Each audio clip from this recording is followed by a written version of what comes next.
So hello and a warm Wiki Weekdays welcome to all the guys, gals and non-binary pals watching. This is the Wiki Weekdays podcast. I'm your host for this week, Lucas Holland, and I am joined as ever by my lovely co-host, Karl Smallwood. Hello. And Karl, how are we feeling after this podcast? Because, we record these intros at the end. Not great. Not great. Not great. And if you listen towards the end, you will get to listen to me have a legit existential breakdown live on the podcast. Because Lucas reminded me of one of the scariest things that has ever happened to me, possibly ever. To be fair, you brought it up. You brought the subject up, I just doubled down and made it worse. And that's the thing, I'm not lying. I know what I saw. People are going to think, what the fuck happened? Listen to the end of the podcast to find out. But first you got to listen to me talk about Johnny Lawrence from The Karate Kid, and then about an hour of us shitting on time travel in the MCU. Well, time travel in general, because I brought up the general concept of time travel in fiction, and it obviously, as you can imagine, went some places. And yeah, we are committing our own form of mini time travel now by talking about it when it's already happened, but at the start of the episode. It is indeed, yes. But before we get to that, we've got to let everyone know. Thank you for watching. If you're supporting this channel by watching this video or listening to it, we'd also like to say thank you to our Patreon supporters. So we've got our PPs and our big PPs. You can see names around on screen right now, correct? Yeah, you can indeed. And then at the end, we will give a proper shout out to all of the big PPs. And then we also have our Pet of the Week. And oh my God, Lucas, what is that? The Pet of the Week, which I presume Boba is the name, and maybe it's just an affectionate nickname, but you ask for blurry pictures of animals, Karl. Pet of the Week is a gimmick, possibly my favourite gimmick of this channel, where we ask our supporters who support us on Patreon, you can get our Discord and post pictures of your pets, the blurrier the better. Someone has posted, I can barely tell there's an animal there. I think it's a dog, flinging around a shoe, but it is so blurry that they've achieved, max blur. I cannot tell what that is, and that's incredible. And that is Boba the Critter. Let's just go for Critter. I want to say it's Boba because I'll just go to the Discord here and it says the offer a blurry Boba in a shoe, and I presume that means that presumably it's a dog called Boba, but whatever that thing is in that picture, that's our Pet of the Week. Do you know what that is though? That's the kind of picture you get taken of yourself, and that instantly becomes your profile photo in the group chat. Mm-hmm. Yeah. So I was like, we may have found the peak blurriness where it can still be categorized as a Pet of the Week. Do you have a picture of a pet that's blurry? I think not. I remember when I was in uni. Post it in the Discord. Do you ever get drunk and you get the really bad photo, and that becomes your profile photo? There was one, and I felt so bad for the girl, where she was wearing a dress and she was midway through standing up, but it was taking a photo on a bad camera. So she had her hands on her knees and I was midway through standing up. But because her hand was where her dress was, you did this big pink gap right in the middle, and it looked like she wasn't wearing any underwear. And she was get rid of that photo. And you don't say that because it became every fucking profile photo, every group chat. Yeah. Every time we were invite, everyone to a night out, that was the photo of you are invited to so and so's night out at this address, and that's the photo. Oh no! Oh no, indeed. But yeah, without further ado, on that note, let's go over to Karl's pick for the week. Yeah, so over to you, Karl from the past. It's Karl from the future. I've got some advice for you. Don't talk to Lucas. It's a bad idea, but I can't stop you because it's a fixed point in time. That's the worst bit. Is it? I can't communicate. I'm looking back at my past self and I know he's going to make a mistake, but I can't stop him. That's the horror. That's the existential terror of time travel. That sometimes you've got to go back and just watch yourself make a mistake because you need to make that mistake to become the person that you are. Exactly, yeah. You've got to wait till the second half of the podcast to see that happen to Karl. It's fucking weird, man. I know what I saw. So, Karl, what have you brought for the wiki for this week? Well, I thought we would talk about something related to a video essay I wrote, edited, and released last week, roughly, depending on when you're listening to this, folks at home, about Mr. Miyagi and specifically trying to determine his karate power level. Okay. I thought we'd talk about another character from the Cobra Kai / Karate Kid franchise. Talk about good old Jonathan Lawrence. Okay, so as we've mentioned before, you're going to have to bear with me on this one and guide my hips, because, like, I've watched Karate Kid, but I'm not overly familiar with that or Cobra Kai. Well, that's the beauty of Wiki Weekends, that even if you don't know too much about the character concept or idea we're talking about, the Wiki has got our back. So we're referring to the Cobra Kai / Karate Kid Wiki here. And we'll start with a quote from Johnny Lawrence. So, my whole life was haunted by one stupid kick. I mean, it literally was, right? Yeah. I love as well how that becomes like a recurring, like, just point of contention in the first season of Cobra Kai. Of Johnny, like, you know that you cheated with that kick. And eventually just Daniel LaRusso goes, yeah. But it was 30 years ago, Johnny, get over it. And that's the sad part, because you know that, like, you know, watching the Karate Kid, obviously, is it his coach? Is it his dad that, like, berates him? No, it's his coach, yeah. It's his coach. And, like, obviously when he loses, he literally goes to, like, attack Johnny. No, he kicks the shit out. He doesn't go. He's actively kicking the shit out of him at the start of Karate Kid 2. Karate Kid 2 is like just Kreese choking Johnny out in the car park. Right. Okay. But like at the end of Karate Kid 1, it's like he's about to attack him again, and like he's mad. Mr. Miyagi steps in, right? But the start of Karate Kid 2 is like Kreese is just kicking the shit out of a teenager. Right. But yeah, that Kreese just in it for the love of the game. The one kick that ruined his life might have actually kind of, because he probably got a lot of shit for it off that coach. Well, that's what I talk about in that video essay of like the initial series, the Karate Kid. Karate is a metaphor. Like, yes, it's literally about a child learning karate, but it's more than anything about fatherhood and becoming a man. Mm-hmm. But Cobra Kai kind of throws that by the wayside. Actually, no, karate is the most important thing in this universe. It recontextualizes all of those like moments of like, for example, at the end of the Karate Kid, Johnny says to Daniel, he says, "Well done." He actually congratulates him on the win. Right. But for Cobra Kai to make sense, he has to still be salty about it. So they kind of ignore the fact that Johnny was okay with losing. And it's also mainly because like the kind of community and fandom of Karate Kid over the years like soured on that moment, right? And kind of realised, hey, that was a dick move that probably shouldn't have been allowed. Yes, and we continue with a quote here from Jonathan.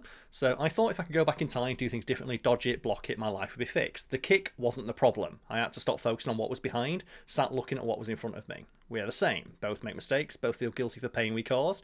Now you have friends, family, children. I always wanted the same thing. And that's Johnny talking to another one of Daniel LaRusso's rivals turned friends, Chosen Taguchi. Right, but you do have to wonder of like the butterfly effect that one kick had on his life, right? Well, that's the interesting thing, like I said, of karate was a metaphor in the Karate Kid, and then in Cobra Kai, no, it's the most important thing in the universe. And it does recontextualize. Like, Johnny being a depressed alcoholic weirdo in the first season of Cobra Kai does make sense with the context of Cobra Kai Season 6 that, hey, if you win the All Valley Karate Tournament, you can get sponsored and be a millionaire. I'd be salty about that if the person who beat me didn't keep training in karate and just went to become a car salesman. I'd be pissed off about that. It also recontextualizes why Kreese throws a shit fit and tries kicking the shit out of a teenager. It's like the prestige that comes with winning that tournament, as established in Cobra Kai, is literally global. But that is very literally a retcon. It's a retcon, yeah, but and doesn't excuse his behaviour in the original trilogy. And I think I mentioned that in the video essay of I don't like how it recontextualises his response, because I much prefer when he's just an arsehole for the love of the game, where you just wanted to beat up a teenager because he's just that much of a prick. And that's all I remember that movie being. Is it's been a while, but I only remember that coach just being arsehole the character. Yeah, but his arseholishness kind of is not excusable, because obviously he's being an arsehole to teenagers and children, but his insistence on like you have to be the best does sort of make sense when you think of it's the equivalent of like a kid getting a football scholarship in like our world. Like, do you see those like parents who like really push their kids and like you have to be the best, because you might go to the Olympics, you might get a football scholarship, you might play in the NBA one day, and that's like such a small minute chance of happening. You have to push yourself. Yeah, and obviously the way they push their kids and children is not acceptable, but you can understand why they're doing it, because they're trying to give that person the absolute best chance they can. Yeah, in the Karate Kid universe, initially it's just, well, you won a karate tournament, it's not that big a deal.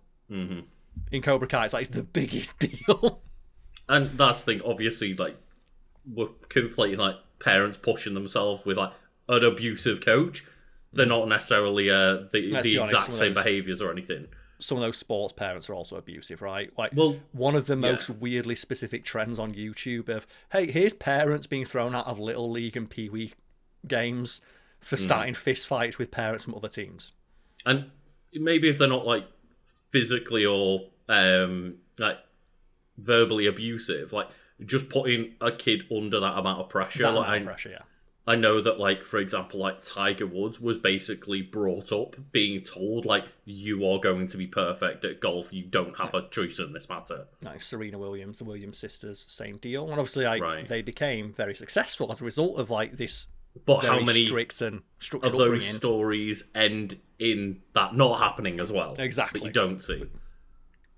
And it's interesting because it's like it's a distinctly American thing as well.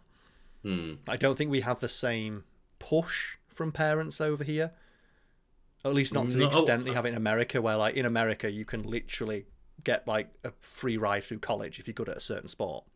We don't really have that here. No, not as much. Like, there are scholarships that people can get and stuff, but then you can go to the Olympics and potentially, like, you know, achieve success that way, but it's less. There's less of a pipeline. Yeah, it's not as widespread as it seems to be over in America, at least from, like, what, you know, media and stories will tell us. But we do have here some basic biographical information about Johnny and his nicknames and name. So his name is John Lawrence, so Johnny's a nickname. I said Jonathan, I'd assumed it was short for something, but no, actually Johnny is his nickname, which is longer than his real name. So he's John Lawrence, Johnny, Sensei Lawrence, Mr. Lawrence, King Karate. That's his nickname. That's a fucking good nickname. King Karate. Champ, douchebag, girl dad, pretty boy, cream puff, blonde, pretty boy, Applebee's guy, Captain Eagle Claw. Captain Eagle Claw's a great name. The blonde dog, Lawrence, mosquitoes, and the old man. That I've ever introduced you to my cousin, Captain Falcon, over here. Captain Eagle Claw. Well, that's because, like, when he doesn't want to learn Cobra Kai anymore, he makes his own form, like an offshoot of Cobra Kai, called Eagle Fang Karate. Because he thinks, what's the most badass name I can think of for karate? And he comes up with Eagle Fang. And they have this great moment. Oh, go on. I was going to say, where does the nickname King Karate come from? Because as far as I'm aware, he's not that successful in karate. Well, he is initially. That's the whole point of prior to Daniel LaRusso coming in and winning with that one kick. He is the golden kid before then, yeah. He was, like, the absolute best practitioner in the Cobra Kai dojo, and that's King Cobra. Cobra, King. That's why he got that nickname. But yeah, he comes up with, like, Eagle Fang, because it's the most badass name he can think of. And it's like, it's a pretty cool Eagles name. Don't have fangs. It's like, shut up, it's stupid. I don't care. It just sounds cool, right? Exactly. And that's why Johnny's he's the heart of the show. Because he's so earnest, and he's, like, dumb, but in that, like, himbo way. Well, like, he's trying his best, but he's not that bright. Like, they have a great montage of when he's trying to earn money, and he's like, okay, I'll become, like, an Uber driver and a Deliveroo driver and a Just Eat driver, and he's just eating people's fries. Like, he's dropping people off, and, like, there's a girl in the back, can you put some Billie Eilish on? He's like, yeah, I can put some Billy Idol on, and just, like, blares heavy metal at max volume. And he's really trying his best, but he's not that smart. But I am all there for, like, the lovable himbo character. He's very endearing. Like, he's a bit of an arsehole at first, but understandably so, because his life sucks. But yeah, he comes up with Eagle Fang Karate, and then they combine Eagle Fang and Miyagi-Do, and he goes, how about Miyagi Fang? Miyagi Fang. And he comes up with a logo, and it's Mr. Miyagi with fangs. And Daniel was like, Mr. Miyagi was not a karate vampire, Mike. That's an idea for a sequel, though. Maybe what about if he was a karate vampire? Thing is, though, what sounds scarier, Miyagi Fang or Eagle Miyagi? Oh, man, Miyagi Eagle is so fucking stupid. Like, you know, just Miyagi can fly now. Let's go. You probably fucking could. Because that's one of the things I cover in that video essay of, like, you don't realise how stupid the lore of the Cobra Kai universe is until you break down, which I do, how silly Mr. Miyagi's feats are. And they talk about how, yeah, Mr. Miyagi was never hit once. Not once. In the entirety of his life, there was not one single person who ever landed a punch on him. Like, there was a moment, that's cut it because I couldn't find, like, a decent enough clip, but Daniel goes to, like, this boxing gym that Mr. Miyagi supposedly went into and kicked the shit out of everybody. And he goes in and asks them, like, you remember like a couple of years ago, this like old Japanese guy came in? It's like, yeah, he beat up everyone in here. And it's a boxing gym full of like professional boxers. And it's like, what happens that we don't know? He just disappeared. It's like, what's this? He might be a karate vampire. We don't know. Did you go full power scaler mode then? I tried to, but like, just he's got like 5 minutes of fight scenes in the original series. Mm-hmm. But one of the things that I just was no. In like the next Karate Kid with Hilary Swank, like they shoot an arrow at him and he just catches it. Like what? I mean, I suppose like that is a feat that is doable, but it requires like obviously a lot of reaction time and anticipation and yeah. And I calculated like 3 times the regular like reaction time of a normal person. He's like 80-year-old. But then it's annoying because apparently the cartoon's not canon. In the first episode, he's fighting jaguars and shit. Like, the first episode of the cartoon is they go into the jungle and a jaguar attacks Mr. Miyagi and he just whomps its ass. Oh, that's incredible. We continue now with the description of Jonathan Lawrence. I don't like calling him John Lawrence. So Johnny Lawrence is the deuteragonist of the Karate Kid franchise, portrayed by William Zabka. He was a troubled rich kid of the valley who started a feud with the new kid, Daniel LaRusso, which went on for over 30 years. Imagine having a beef with someone for 30 years. It is great that they acknowledge it and bring it back in Cobra Kai. I do like the idea of coming back to just like a Karate Kid franchise 30 years later and being like, no, let's actually do the characters justice, but also make an entirely new character,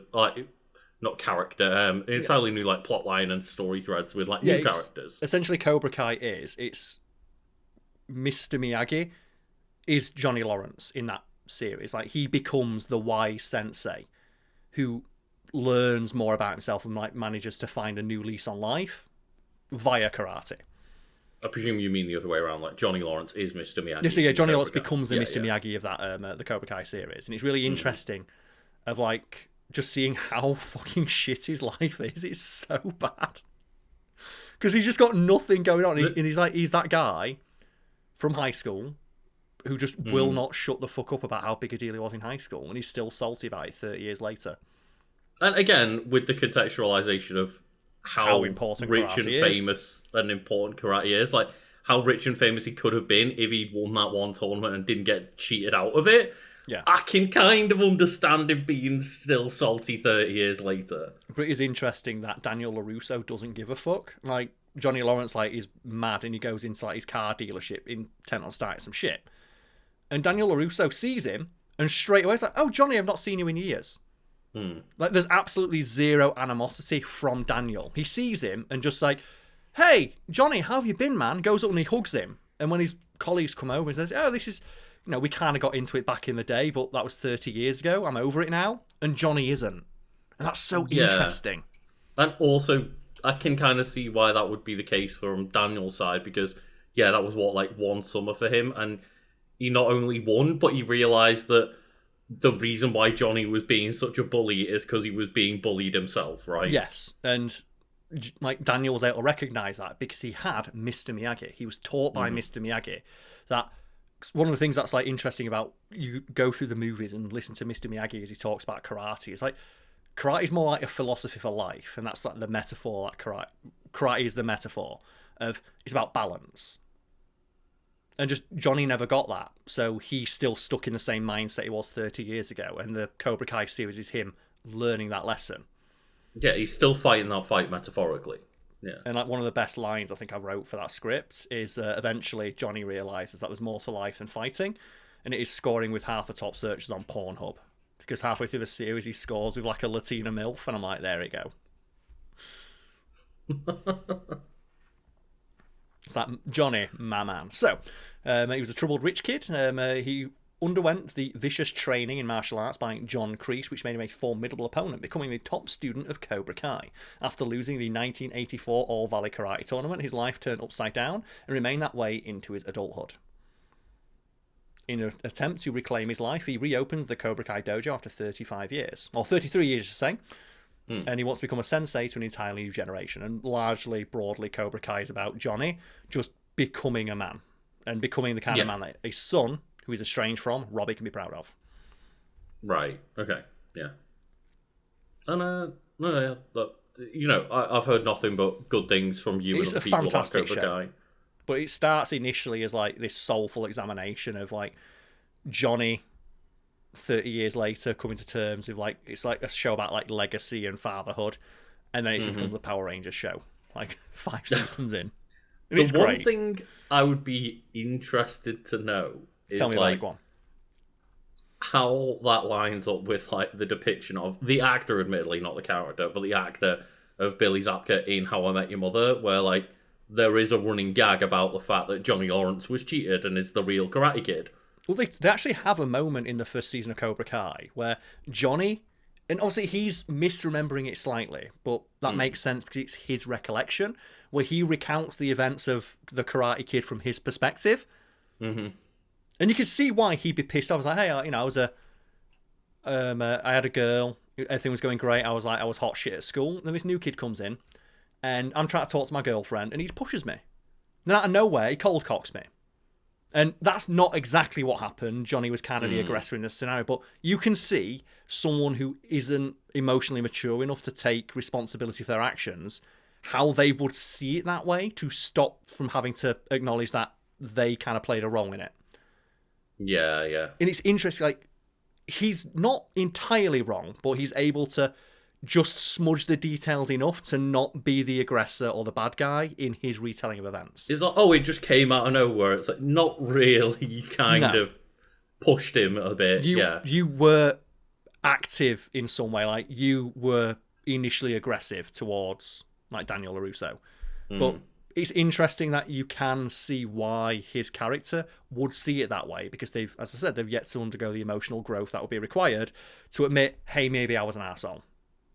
Yeah, and, going back to the How I Met Your Mother bit, that's like just a recurring gag over a few episodes, that, like, over the few seasons where it happens, like, culminates in Billy Zabka appearing at, like, I think it's like at Barney's, like, bachelor do, because Barney's... Yeah, he's like, as himself, right? As himself, yes. And he literally is like, yeah, man, you're right, I was always the Karate Kid all along. And it's like, yeah, I knew it. Like, you're the guy who...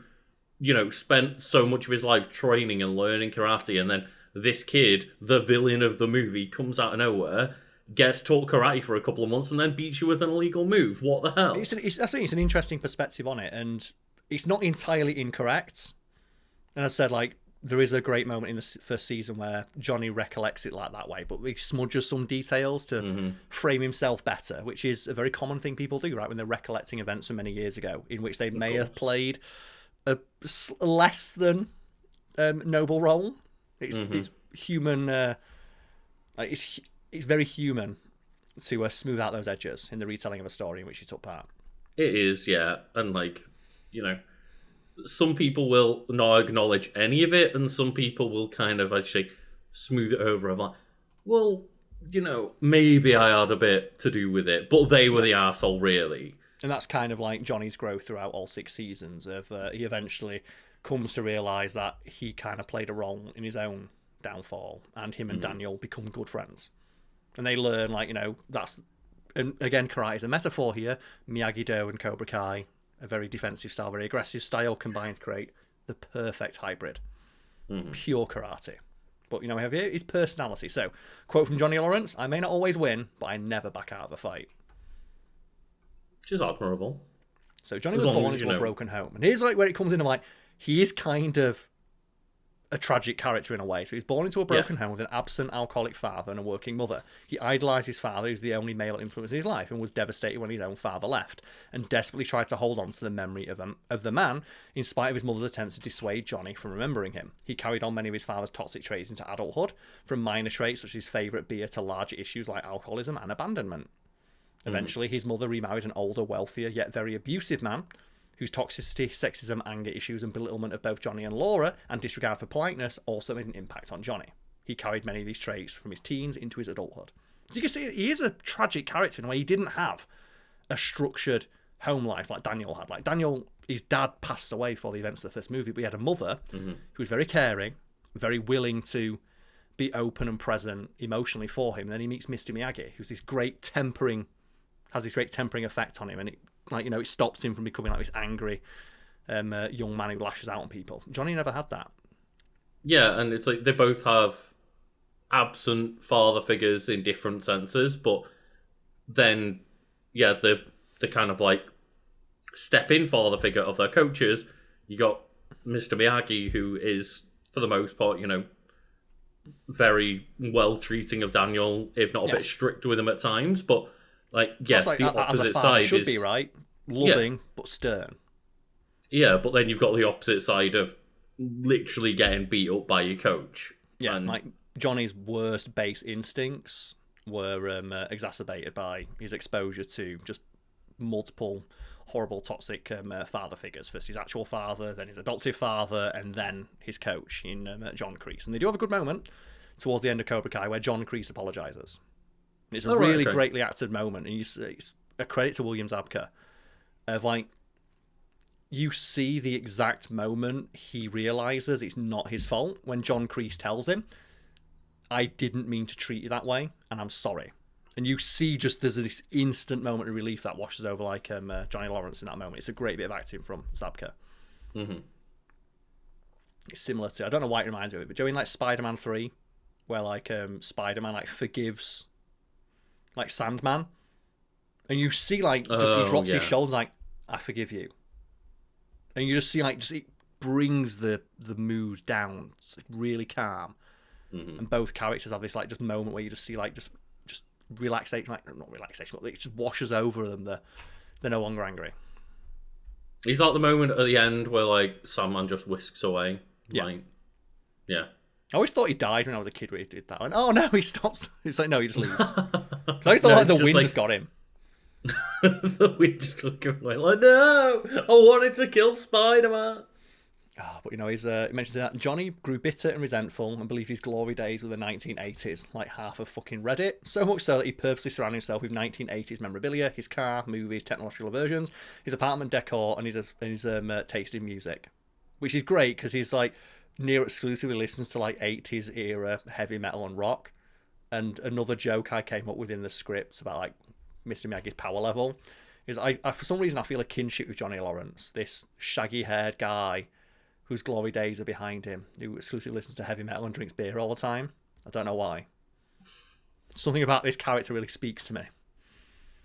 Your glory days are not behind you, Karl. My glory days were the 1980s before I was born. What? Yeah, they were. Which says that, as a result of like his obsession with the past, he's like basically completely averse to technology. And there's a great like little like mini arc throughout the show of him just like, do you know what Facebook is like now? And the first thing he does when he gets Facebook, he just get drunk and message all his exes. And they have like this entire arc of him trying to come up with like the perfect message to message his ex. And he's like, he writes out an entire speech, like he puts his profile photo to be him when he was in the 80s, like in the full Cobra Kai outfit. And then like he gets really drunk and he deletes it and goes, hey, smiley face. It's like sliding right into them DMs. Slide into those DMs. Oh god, that's a very relatable thing. It's not something I can relate to personally, but I know a lot of friends that have been in those scenarios of like just get drunk and just like accidentally go on Facebook and message a bunch of people, right? Just, you know what? Why not? So I might as well try. I love as well. I said it's just his aversion to technology, like where he gets like a laptop and it's like this 50-year-old laptop or some shit, and he's like, okay, put the internet on this thing. Like, what do you mean put the internet on it? It's like, make me like a YouTube video to advertise Cobra Kai. Well, what do you want me to do? It's like, well, just tell everyone that it's super badass. That's all you need to do, right? It kind of reminds me of like seeing interviews with Cillian Murphy. Okay. Like, you've seen like clips of those interviews where it's like, oh, so you like familiar with the memes about you and like not about you, but like using your face and like your characters and stuff. He's like no. What is a meme? What is going on? And they like show him, so he's like, I've never seen any of this in my life. I don't even look at a phone. Yeah, who just got refused to interact with technology. I still think one of my favourite celebrities is Cillian Murphy, where he left London for Ireland. Like, why'd you do that? It's like, oh, my kids came home from school with an English accent. I'm like, fuck that. Back to Ireland we go. He's an interesting character in that sense. Like, that's why it makes him so endearing, because he's just such a fucking idiot, but in a way that's very charming. That's the thing, because you could write this character to be just completely insufferable, right? And he is in some senses, but obviously he needs to be a bit of an abrasive dickhead, so he gets the growth. Like, he needs to have a character arc, right? Yeah, like he's initially the same way Kreese was with him, with his student Miguel. Like, he's very aggressive, and you like teach him, like, don't be a pussy, man up. Like, you want to get all the hot babes with the coolest guy in school, and then he realizes maybe that's not the right way. Mm-hmm. Maybe he shouldn't learn karate specifically to kick the shit out of people. He should learn it for discipline. Well, that's the entire point, right? It's what most martial self-defense. Anyone who's ever studied any form of martial arts, if you've got a good person teaching you, will tell you the same thing. It's like, it's not about fighting. It's not about learning to throw a punch or a kick. It's about discipline and self-control. About discipline and self-control and self-defense in case you need it. Which is what Mr. Miyagi always teaches Daniel, of karate for self-defense only. Yeah, and I love some of those videos where you see just people mess with the wrong guys, right? Or and just get absolutely folded in half. I think it was maybe a bunch of I can't remember whether it was martial artists or maybe it was a bunch of big rugby players or something like that. I think it was MMA. Are you thinking about when they were in Liverpool on a stag do dressed like women? On a stag do in dresses and stuff. And it was MMA fighters. Was it? Yeah. And it's some guys just tried to mug him in a park or something. It's oh, you fucked up now. I think that I've heard of that happening in real life, where a good friend of mine, he was really good at judo. And he was on the cusp of going to the Olympics, but he broke his collarbone, so never did, but was still... I only learned for a couple of years. I wasn't that close, But he was friends with still the people who did the judo. And one time they were out in the pub or something like that, and he had his cast on. And I think it was his teacher or his, I don't know what you call it. Oh my god, there's a fucking wasp in here. Like a sensei. Oh god. Karl's being attacked. No, Karl, it's a fucking big one as well. That's the queen of Karl, something. Oh fuck. Talking about self-defense, go defend yourself. No, that's a fucking big one as well. Give me a sec. I'm gonna have to go get that. Yeah, that's what I mean. Defend yourself. Oh yeah, I was half expecting the wasps to come back and put the headphones on. Oh, just put the headphones on. It's a fucking big one, but yeah. So my friend did judo, was very good at judo, and was out with his his team, some of whom were were shortlisted for the fucking Olympics, and someone in the group bumped into a guy as he was bringing pints back to a table or something like that, and the guy just started the usual thing that happens in a pub when someone's had one too many drinks, started just giving some guff, and the trainer just told everyone to sit down, and he just went over to the guy and whispered in his ear, and then went and sat back down. And all that table of guys just stood up and left. And my friend asked him, what did you say to him? He said, I told him just look at the back of the jackets on the backs of the chairs. And they looked back and realised they all said Olympic judo squad. And it's just you're not gonna start. How much of a fucking idiot do you have to pick a fight with an entire Olympic judo squad? People who've been shortlisted for the Olympics. Yeah. So I said you occasionally just see those videos out there of this guy's Golden Gloves boxing champion. It's always people who do boxing. It's always boxers, and it's always Golden Gloves, and they always get picked on in a pub or something like that and get absolutely fucking folded in half. I mean, it is one of those weird things, right? Of a lot of people who want to be aggressive, maybe after they've consumed some toxins, they seemingly, a lot of them want to go for the biggest person they can find in a very dumb attempt to prove themselves. Yeah, it's small dick energy distilled, crystallized. Like I said, every martial art and every fighting system that exists always stresses that it's for self-defense. There's interviews like Bruce Lee and Jackie Chan, great martial artists, and that's what would you do if a guy with a knife came at you? Well, I'd run away. He's got a fucking knife. I'm not stupid. I think even there's a Bruce Lee movie, I think it's Game of Death, where Bruce Lee himself insisted that his character, when they say, oh, you need to go in and fight in a tournament to beat them, he wanted his character to suggest, well, why don't I just go in there with a machine gun and shoot them all? But then you'll get people who are no, I've had that beer. I've got that beer jacket on. I've got I've got them that confidence from drinking all the time. I can take on this dude. And that's the thing. I guess you've got slightly more pain tolerance in the sense that you'll just notice it less. But you're not gonna be able to fight properly when you've had a few drinks. Anyone who's got any degree of training is probably going to absolutely wipe the floor with someone who's drunk. Probably without trying. Usually it's always boxing. So I think boxing's the one where it's so clinical. And like professional boxers, or even people amateurs, they're like literally like the first year of your training for boxing is keep your hands up and here's like the exact place you punch someone in the face and knock them the fuck out.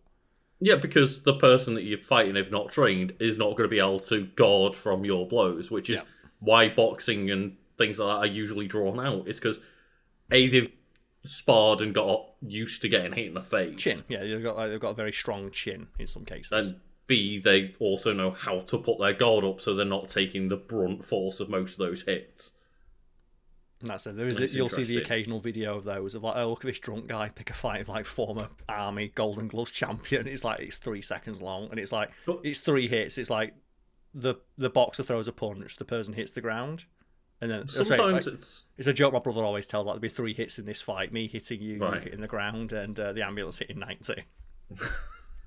Like even when you watch certain clips of like MMA fights and boxing fights and stuff like. Sometimes they can last 5 seconds. Oh yeah, like there's a couple like of famous ones. I think like Mike Tyson's like fights in his prime are the ones where you can visibly see people shitting themselves.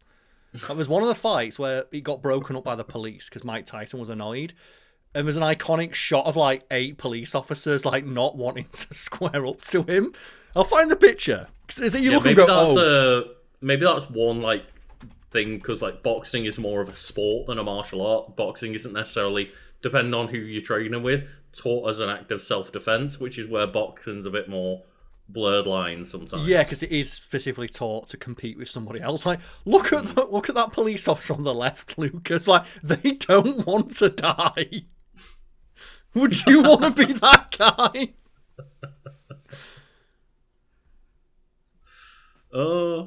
Like that's I think you've got a point there as well, because with a boxing, if someone who's training to do boxing for anything other than fitness, the expectation there is you're going to fight somebody else. Like a lot of martial arts have sparring, but that's never the focus for a lot of them. Yeah. Whereas boxing, it's like if you're training to do boxing with any degree of seriousness, you're probably planning to box somebody else. Exactly, and that's the difference. Boxing is a sport, not a martial art.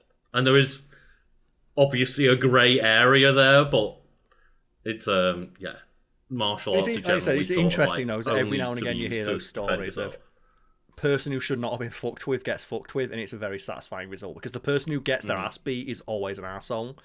Yeah. And I don't even need to say like anything about them, because the fact they're picking a fight with a random person in the first place, you already know they're an arsehole because only an arsehole would do that. It's normally, for the most part, either drugged up people starting fights with people who shouldn't, or people like trying to mug someone on the street or something, right? Like the only person who's going to be starting a fight without any provocation is automatically an arsehole. Mm-hmm. And as I said, it's immensely satisfying when you hear those stories like, yeah, just got their ass beat. Yeah. That's the thing. Do you reckon Johnny Lawrence is like kicking off on people when he's drunk? Well, he does. Do they deal with that in the show? Well, his first introduction is we got the section on fighting style. Is like the kid who he becomes like the ward of, Miguel. Similar to how Mr. Miyagi meets Daniel, where it's like a bunch of teenagers kicking the shit out of him, including Johnny. Johnny sees a bunch of teenagers kicking the shit out of Miguel, and he's like, you know what? No, leave him alone, because they're near his car. And he opens with like a double like scissor kick to the guy's face, because he's like 40 and not stretched. The first thing he does is go, oh, because he pulls his groin. And then proceeds just one polar asses. Yeah. And that's the thing of like, okay, these are some like teenagers who are like, you know, clearly in way better shape than I am, but they've not been training karate for 30 fucking years. Yeah. And that's obviously like a thing in fiction, right? Of like, it's at least not a real guy, but it does remind me of just, you mentioned it like a little while ago when we were talking about Resident Evil, of like that moment where it's like, oh no, Chris is an alcoholic. It's like, okay, so what do we do? It's like, we still let him go drink at bars. We've got to have 20 different agents in the bar to make sure that no one dies. Because if he gets drunk and starts a fight, then whoever he starts a fight with is going to be in the morgue the next day. Yeah, like, they're not a bioweapon, but Chris is going to see them as one. That's an interesting thing. Like, that's in Resident Evil 6, isn't it? Where Chris has become a despondent alcoholic, and like he starts a bar fight, and then like 50 dudes with guns stand up, and it's like, oh, an entire squad of Marines have to follow him around in case he gets into a bar fight because they know he'll kill somebody. Yeah. Which happened in real life with Andre the Giant. When Andre the Giant would go out drinking, they had to have undercover police officers follow him around in case he got too drunk and fell over. Because if he fell over, he'd probably kill someone. Yeah. And like that's the thing is, I don't think, as far as I'm aware, like the stories of him told by other people is like he wasn't an aggressive guy. He wasn't aggressive, but if someone picked a fight with him for whatever reason, he was so massive and physically large. There wasn't really anything anybody could do to stop him if he wanted to hurt them. That was a story of when he was doing a wrestling exhibition match, and the other person they didn't. I forget the term now in wrestling. It's been a while since I've interacted with it, but they were hitting him for real, which is like generally a no. You don't hit another person for real. Yeah, you especially don't do it if the other person is Andre the Giant. And Andre the Giant was just drunk off his ass and it's like, you know what?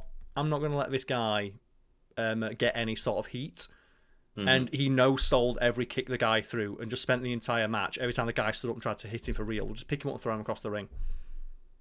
Because he could just manhandle him like a toy, and there's nothing the guy could do. I can't remember what wrestlers it was, but I did see a clip with Big Show, who obviously is big, not quite as big as Andre the Giant, but he's good, like 6'6", 6'7", depending on. I forget how. I think he's billed at nearly 7 foot, but he's like 6'6" in real life. Yeah, another huge dude that's like huge, as wide as he is tall, and like there was a bunch of like newbies that were basically taking hits from the Big Show, but he was like, doing like power bombs on them or whatever it was, like whatever the throw was called, I'm not sure. But they were all just sandbagging, which is basically like, they go dead weight. Go dead weight, so that they're not trying to help him sell the throw, like, jumping into it and leaning into it. It's just like, no, lift me for real. And then he just did and just started annihilating them all and just, okay, then if you're going to be an arsehole, I'm going to throw you for real then. Because like wrestling is like theatre, and it requires effort from both types. One, it's stunt work, to make the hits and the throws look spectacular, but also for everyone's safety. I believe it's similar with Brock Lesnar, and I believe it was Hardcore Holly. And he was just known for being an arsehole who no-sold all the newbies and would like do bumps for real, like he'd hit people for real. For reference, what is no-selling? Just like no-selling is like when, say, like, if you hit someone in wrestling, like you do the Mongolian chop or something, they go, ah! Or you throw them and like they run into it. Like they give it more momentum than just to make it look theatrical and spectacular. Just don't do anything like that. And like I said, sandbag and go dead weight. And just that's where you get the clip of Brock Lesnar just jackknife powerbombs the guy directly onto his neck. Because he went dead weight because he didn't want this new guy, this Brock Lesnar dude, looking strong. So I'm just going to no-sell so you look like your power bomb looks really weak because you're not actually picking me up because I'm not helping you. And Brock Lesnar just picks him up for real and just jackknife power onto his neck and broke his neck. Yeah, and everyone in the industry is like, well, you fucking deserved it. Don't be an arsehole. Yeah, and also look at how big that man's like shoulders and traps are. Yeah. He's going to lift you anyway. And it happens a couple of times in wrestling where you get those like old heads who refuse to, let the new guy build any heat. And sometimes the new guy just ends up being a fucking animal. Or for, the opposite example with Big Show of like, oh no, he's like a legend within the industry, but we want to make him look shit because we want to be the new hot shit. Yeah. It's like, no, he's still 6 foot get 7. fucking slammed. Yeah. He's still like, 300 plus pounds? Like, and it just makes you think, like, what goes through someone's head? Because I think if I saw the Big Show, I would not think, I can take him. Yeah, no. That would not be my first, second, third, fourth, 100th thought. Like, if I saw Andre the Giant and I knew I had to fight Andre the Giant in a fake wrestling match, I would not think, maybe I'm going to try slapping him for real because he's not going to hurt me. It's like, he might rip my head off.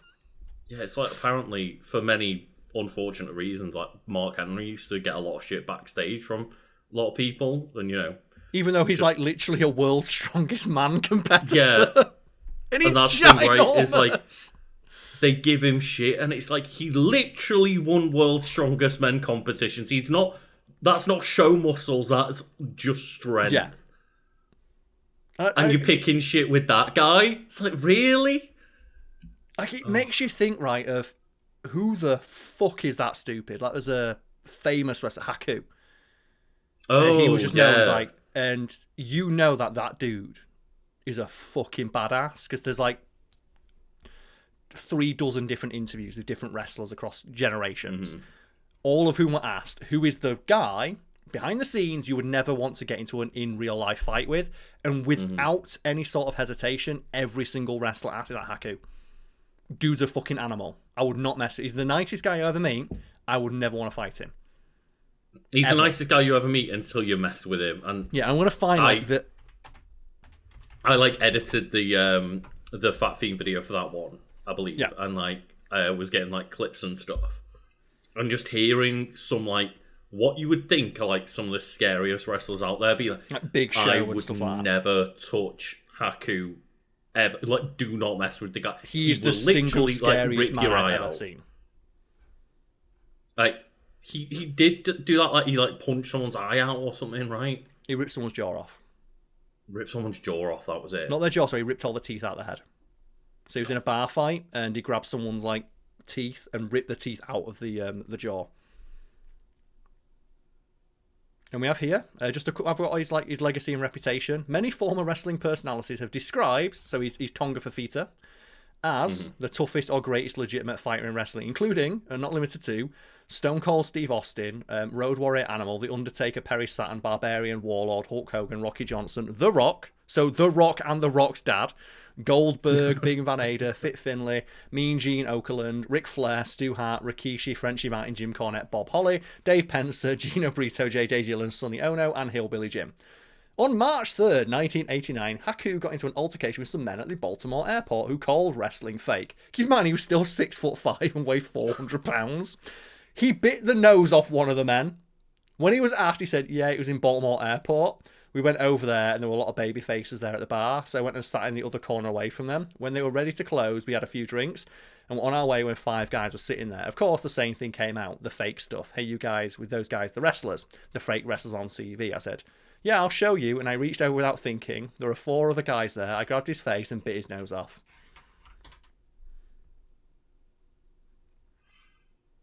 Dear God. In a shoot interview, Bobby Heenan talks extensively about Meng, one of his other wrestling ring names, referred to him as the toughest man he's ever met. The most extreme story he shares in regards to a bar fight, where he claimed Meng took his 2 fingers on his right hand, his index finger and his trigger finger, reached into a guy's mouth. Oh, he didn't rip them out, he broke off his bottom teeth. So which I can't think of anything more painful than that.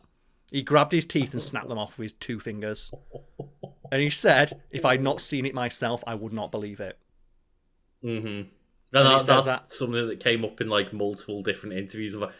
I would think I'm making this story up if I didn't see it in real life. Yeah. He was close friends with Andre the Giant and claimed that the only 2 men in the world that Andre feared were Meng, King Tonga, Haku, and Harley Race. God. Yeah. Obviously we're not condoning this behaviour, but it's interesting to hear. Why would you pick a fight with this dude? Yeah, even if you know that it's the theatre of wrestling and that it's all stunt performances and stuff, it's still guys that are 6 foot plus 300 pounds plus muscles coming out of the muscles. The muscles aren't fake, the strength isn't fake. There was an interview about it's the first MMA fight Brock Lesnar took part in. His opponent spent the entire time shitting on him. He's like, well, he's just a wrestler. It's all fake. It's all fake. And then they asked Brock Lesnar, well, is your training any different when you're training as a wrestler to training as an MMA fighter? He says, well, in wrestling, I need to pick up a 300-pound man multiple times in the same evening, clean over my head and throw him to the ground. I've only got to do that once here. And he was right. In his very first MMA fight, he was just letting a gorilla loose into a fucking toddler enclosure. Because he went up to the dude, picked him up, threw him on the ground, and just punched him until he knocked him out. And it doesn't matter how good you are at grappling if a man that size just comes at you, roided off his tits. What are you gonna do? The absolute, third dimension, absolute fucking horrible monster Brock Lesnar in the nasty way. Yeah. But yeah, either, regardless of what you think of him, as a person, don't pick a fight with him. It's in regards to Haku. there's a wrestler who was asked, like, okay, so let's say you had to fight Haku. What would it take for you to fight Haku? He's like, well, I'd want a tank and a gun. And the reason I want a gun and a tank is because if I miss with the first shot with the tank, I want to shoot myself with the gun. Because he's going to get me. And that's how scary he was. Imagine being described like that. If I missed him with the tank, I'd shoot myself because I know if he gets me, it's going to be worse. And again, this is all coming from, like, big, other giant wrestlers. buff men. Other huge dudes. Like, Andre the Giant was scared of this guy. Bringing it back to Johnny Lawrence, though, his fighting style, he's an extremely skilled and aggressive fighter, with his mentor, John Kreese, claiming he's the best student in the history of Cobra Kai. During his younger days, he would strike first, strike hard, and strike without mercy, using vicious, various combos. As an older man, he was even more honed as a fighter and able to hold off an assault from multiple younger, fitter men. And that is one thing I wanted to ask earlier. Yes. When we talk about the fact that the crane kick is like an illegal move, I don't remember whether people broke down that it actually would be illegal or not, but it depends. Like, some people say it is, some people say it isn't. Yeah, I've heard countering arguments, but like, doesn't he fight dirty anyway before the crane kick? And I think that's generally what people think. Like, he fights dirty, so Daniel does the crane kick because he literally doesn't use the other leg because he can't stand on it. Mm-hmm. So it's like, yeah, he's fighting dirty essentially in return because he's already been messed up by him anyway. So, yeah, and I think they have a moment where they don't say one way or the other, even though I think in the original film they say head kicks aren't allowed. So even if it would have been disallowed and they had to continue the fight, but Daniel says, like, Johnny, you ran into it. You're too aggressive, and that's kind of like his arc of, like, you were too aggressive, your focus was entirely on aggression, which works up until you come up against someone who's very defensive, and he becomes like a better fighter because he learns Miyagi karate, and his hyper aggressive, vicious fighting style combined with like the absolute defense of Miyagi Do makes him into essentially the perfect fighter. I do like the fact that. Oh, go for it. Yeah, go on. I was going to say, I do like the fact that, like, the way that you talk about it when it comes to, like, Cobra Kai era of storytelling, it does just sound like it's an anime, which obviously you've made reference to before. You know what, Lucas? It is an anime because it says here he has surpassed the skill level of, and it's just a list of like 50 fucking fighters. So basically, it's everyone who does karate in the Karate Kid universe: Miguel Diaz, Feng Zhao, Daniel LaRusso, John Kreese, Terry Silver, Mike Barnes, Kim Daeon. The 4 adult fighters superior to him are Mr. Miyagi, Chosen Taguchi, Master Kim Sung-young, the originator of Cobra Kai in his prime, and Mr. Han, Jackie Chan's character in the reboot series. So there are 4 people, 4, count them, one of whom's dead, so 3 in the entire Karate Kid universe who are tougher than Johnny Lawrence is. So, actually, no, Mr. Miyagi's dead as well, so there are 2 people. There are 2 people stronger than him. 2. My next question. 2 people. So, not trying to fight at them as they are in Cobra Kai versus these characters, but if you transplanted Johnny into the world of Dragon Ball, do you think that Johnny is skilled enough to become one of the Z fighters? No, because I think he would never learn ki. He'd be like Hercule. Do you know where Hercule doesn't believe in ki? Pure strength. And he's like super good. Hercule is a very good fighter. He's legitimately the world champion. Yes. But he doesn't believe in ki. I think that's what Johnny Lawrence would be.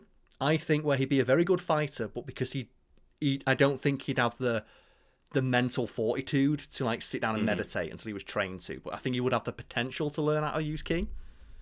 I mean, everyone does in the universe, right? Like Vidal learns it. He is willing to learn later in the series. So maybe it'd be like later in life, like Hercule aged up, like learning ki later on in life or something. Yeah, I've always respected Hercule. Who's just like, no, I'm not learning. He could be tall, like Goku. He's like, no, I'm good. Like, obviously, Hercule is the joke character in a lot of that universe. It makes no sense. He is a dude that can punch through buses. Yeah, like, it's so silly. We've talked about this a lot about Dragon Ball. Like, Hercule is a joke character, even though he's legitimately the world champion. Like, he legitimately is stronger than everybody but about 10 people on that planet. In the universe. There's probably like 10 people in the universe stronger than he is. And he has 0 ki. Yeah. Like, dude is super buff, but again, just the next level is Beyond learning to how to master your ki, right? So, with It's Johnny not just Lawrence, about pure strength. I think like he'd be like in the Karate Kid universe, there are two people on Earth who aren't dead, who are stronger than he is, and Mr. Miyagi like is the ultimate. Like, he's like basically there's no one tougher than Mr. Miyagi. He literally would be the Master Roshi, right? Like, yeah. Like, he's the originator of the entire martial art, even though he's not. I do like that comparison though of him being the Hercule. That's a good answer, or the Mr. Satan, depending on which version he you're lacks watching. But, initially, like the discipline to learn. I think Daniel LaRusso is like the Yamcha that just quickly got phased out. He just stopped training, became famous, sold the fuck out. He's just like, actually, you know what? I can go make money elsewhere. I've talked about this before. Like, it pisses me off again that Yamcha's a joke character in Dragon Ball when there's like 11 people in the universe stronger than he is. Like, the entire universe, there's probably 11 people stronger than he is, and in the entire multiverse, there's probably like 7 on top of that. Yeah, like Yamcha could probably beat 90% of the people in the Tournament of Power. Mm-hmm. Because most of them if he like, you know, kept fighting, but he still trains. They say like in Super he still trains. Yeah, he did start training again in Super, true. Yeah.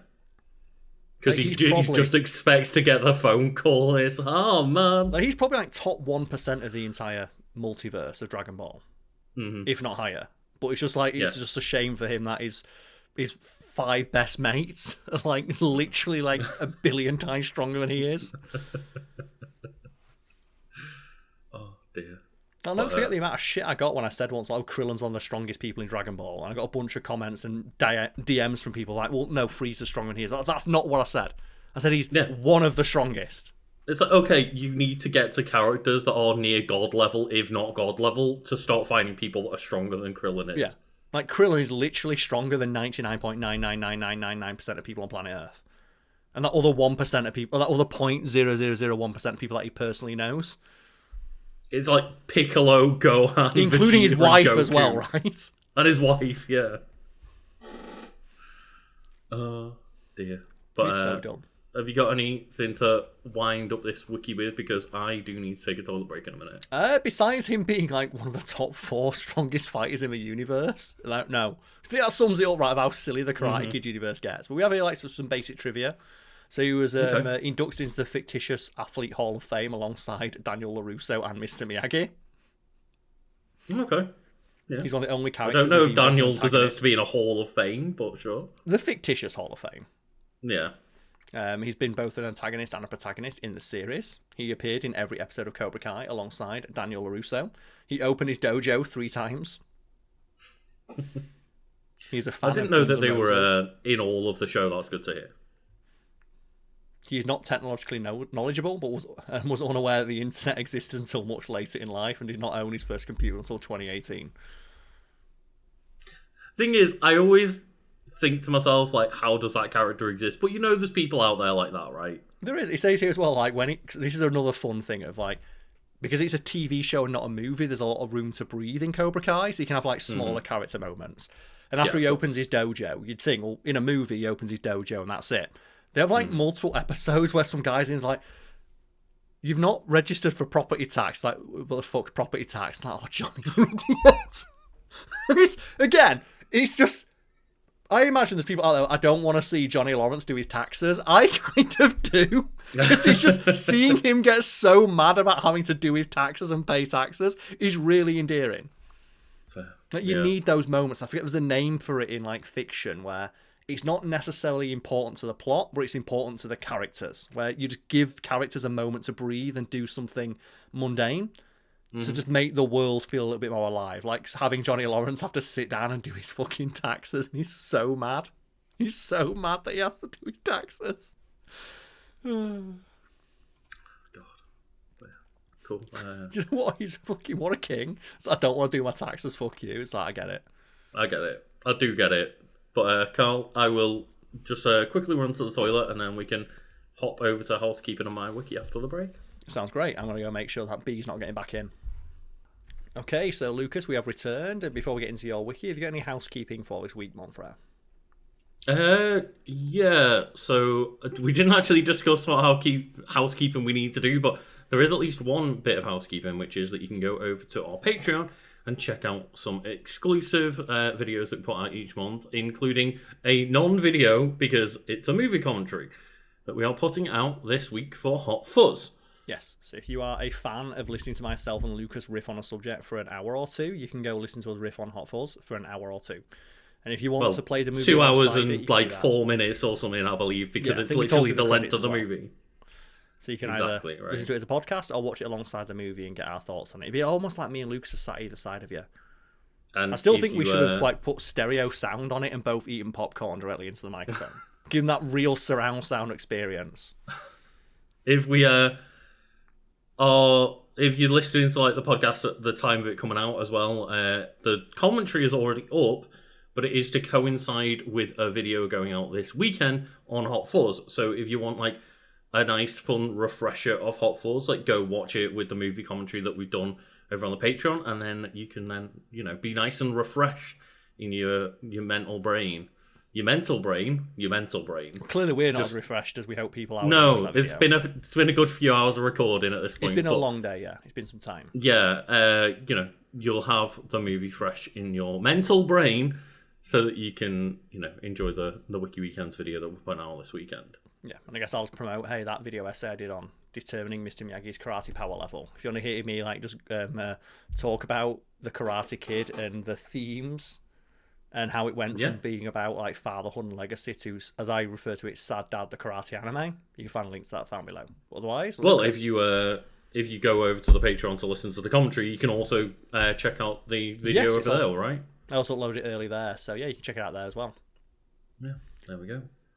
But I don't particularly think there's much else housekeeping-wise that we need to think of. Actually, for now. You know what?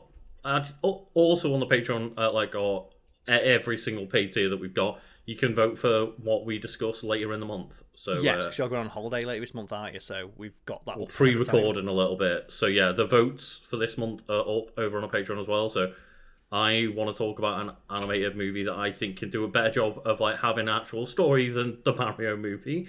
Okay. So you can vote between like whether I talk about a Disney, a DreamWorks, a Pixar, or a Studio Ghibli film. Okay, and I have put up a vote for, because this month is like, us nerds are eating good. We've got a Daredevil show, we've got Invincible, we've got The Boys, the final season, and there's one more. There is one more, but you just tell the premise of the vote and I'll get the fourth one. The premise of the vote is a character who could beat up one of the main characters from one of those 4 nerdy franchises that have episodes coming out this month. And I'm specifically going to look for a character that I'm going to argue is just strong enough to beat said character. So it's like Omni-Man, Homelander, Daredevil, and... I'm just double checking now. I forget who the fourth one was. It was on the wrong browser when I looked, so I wasn't signed in. And now the internet is betraying me. But your other one was... All Might. All Might, there we go, because there's also Vigilante coming out. So... I'm not going to just say, because I could realistically say Superman for every single one of those, but that's not fun. So I'm going to try You're going to try and pick something that would be a close-ish fight. A death battle style close match where I think the character that I pick would have the edge. And I hope that people pick Homelander, because I could pick fucking anybody. Like Johnny Lawrence could probably have a chance against Homelander. I was going to say, you could just pick Johnny Lawrence, right? Like Mr. Miyagi could probably beat your fucking Homelander. But yeah, that's my vote for the month. Excellent. But yeah, I think that's all the housekeeping that we've got there. Yeah, what have you brought forward for discussion this week, Monfrere? Well, I know that last time we did a podcast, I was too encapsulated within the Pokemon Pokopia world. You were, so you were deep in that Pokopia. You were deep in that Dissolcy. I wanted to, go out of my usual comfort zone and talk about something a bit more conceptual today. So I have brought up the wiki page for time travel in fiction. Okay, you can't do this after like 4 hours of recording, Lucas. This is going to break my mind. That's the thing. It's going to be like fun and silly because like I think it's going to lead to just a rabbit hole of us being mental. Okay, so time travel is a fascinating concept. Mm-hmm. It's fucking weird. It is weird. I struggle to wrap my head around it, and it never makes sense in any movie it's in. No, it doesn't, and that's kind of the point, is that the concept to me of time travel is flawed no matter what way you explain it, but it's fun looking through the different mechanisms that people have tried to explain it through, which is mainly what I'm going to focus on with this wiki. Is Endgame the biggest offender for that, where Endgame has the balls to go, no, every other time travel movie is wrong, our version of time travel is right? It's like, fuck off. That's what really gets me. Is like, I don't mind the interpretation they have of time travel, but It's to when then they say throw in everyone lines else of is like, wrong. but ours is the right one, the other movies fucked it up. Yeah. It's like, come on, we're all just playing with like fun concepts here. There's no need to call out somebody else for like, nah, Back to the Future got it wrong. They just didn't get it. Yeah, I always found that like a little bit. I don't know. He just felt like, it's like mean-spirited, dismissive of literally like a century of storytelling of like, no, Endgame gets time travel exactly right, and every other franchise got it wrong. It's like, it was a fucking made-up sci-fi concept anyway, so fuck you. And speaking of a made-up concept, do you have any clue, at least in terms of like who the wiki would be speaking about, like who's credited as maybe coming up with the concept of time travel by mechanical means? Oh, is it Huxley? No, well, at least popularized in H.G. Wells' 1895 story, The Time Machine. Yeah. So that's. I knew there was like a writer who wrote a story called The Time Machine. I wasn't sure if it was Wells or Huxley. I think Huxley's Brave New World. Go back to the very beginning, because that's in the second paragraph. Time travel. Ironically enough, why don't you just jump between all the different paragraphs? Fuck it. Time travel. Why not, Karl? We're going to wiki travel today. Time travel is a common theme within fiction, mainly since the late 19th century, and has been depicted in a variety of media such as literature, television, and film. The genre is sometimes called chrono-fiction, temporal fiction, or chrono-opera. It's like, no one's ever called it that, ever. I've never heard those words, except for when you just said them out loud just then. I've never heard someone come up to me and go like, so what's your favourite kind of chrono-fiction? Joel, that feels like a Wikipedia line that has like citation needed after it. No one's ever called it chrono-fiction. Let me click on the source. Check the citation on that. It chrono-fiction. The genre diversity of fantasy literature, from classic fairy tales to science fiction, European Journal of Innovation in Non-Formal Education, Volume 4, Issue 5, 2024. So someone's trying to be fancy with it, and like, ooh, chrono-fiction. It's like, so fuck off. It's time travel. Time travel. It's already complicated enough as it is. It's so complicated. But obviously, I'm sure most people listening to this understand the general concept of time travel. It's a story that focuses on the consequences of travelling into the past or future. As a basic summation. Yeah. Here's a question for you then. Would you want to go to the future or the past? Probably the future. What do you want to see in the future then? Like, how far into the future? Interesting question. Yeah, so I want to see past my lifetime, is what I'm interested in. Okay. So 5 years. I'm going to see my lifetime. Because that's the question as well, like, how far into the future do you think is past your lifetime? Give it like 27 of this is why I don't like time travel and the idea of thinking about it's like I already know the world and the universe is bigger than I am, but when you start like exploring these concepts, it starts to freak me out. Like presumably you've seen the explanation of like dimensions, right? Of we exist in the third dimension, so we cast 2D shadows. Right, yes. And 2D shadows don't cast shadows, 'cause 1D is a straight line. But they say like if you could view something from the fourth dimension, it would cast a 3D shadow. I'm like, no, fuck that, shut up. It's too complicated. I don't care. And many people refer to the fourth dimension as time. Time, yeah. So you moves like the x-axis, the y-axis, the z-axis, which is outwards for 3D, and then the whatever goes past z. The axis that we can't comprehend because we are three-dimensional beings and think that way, right?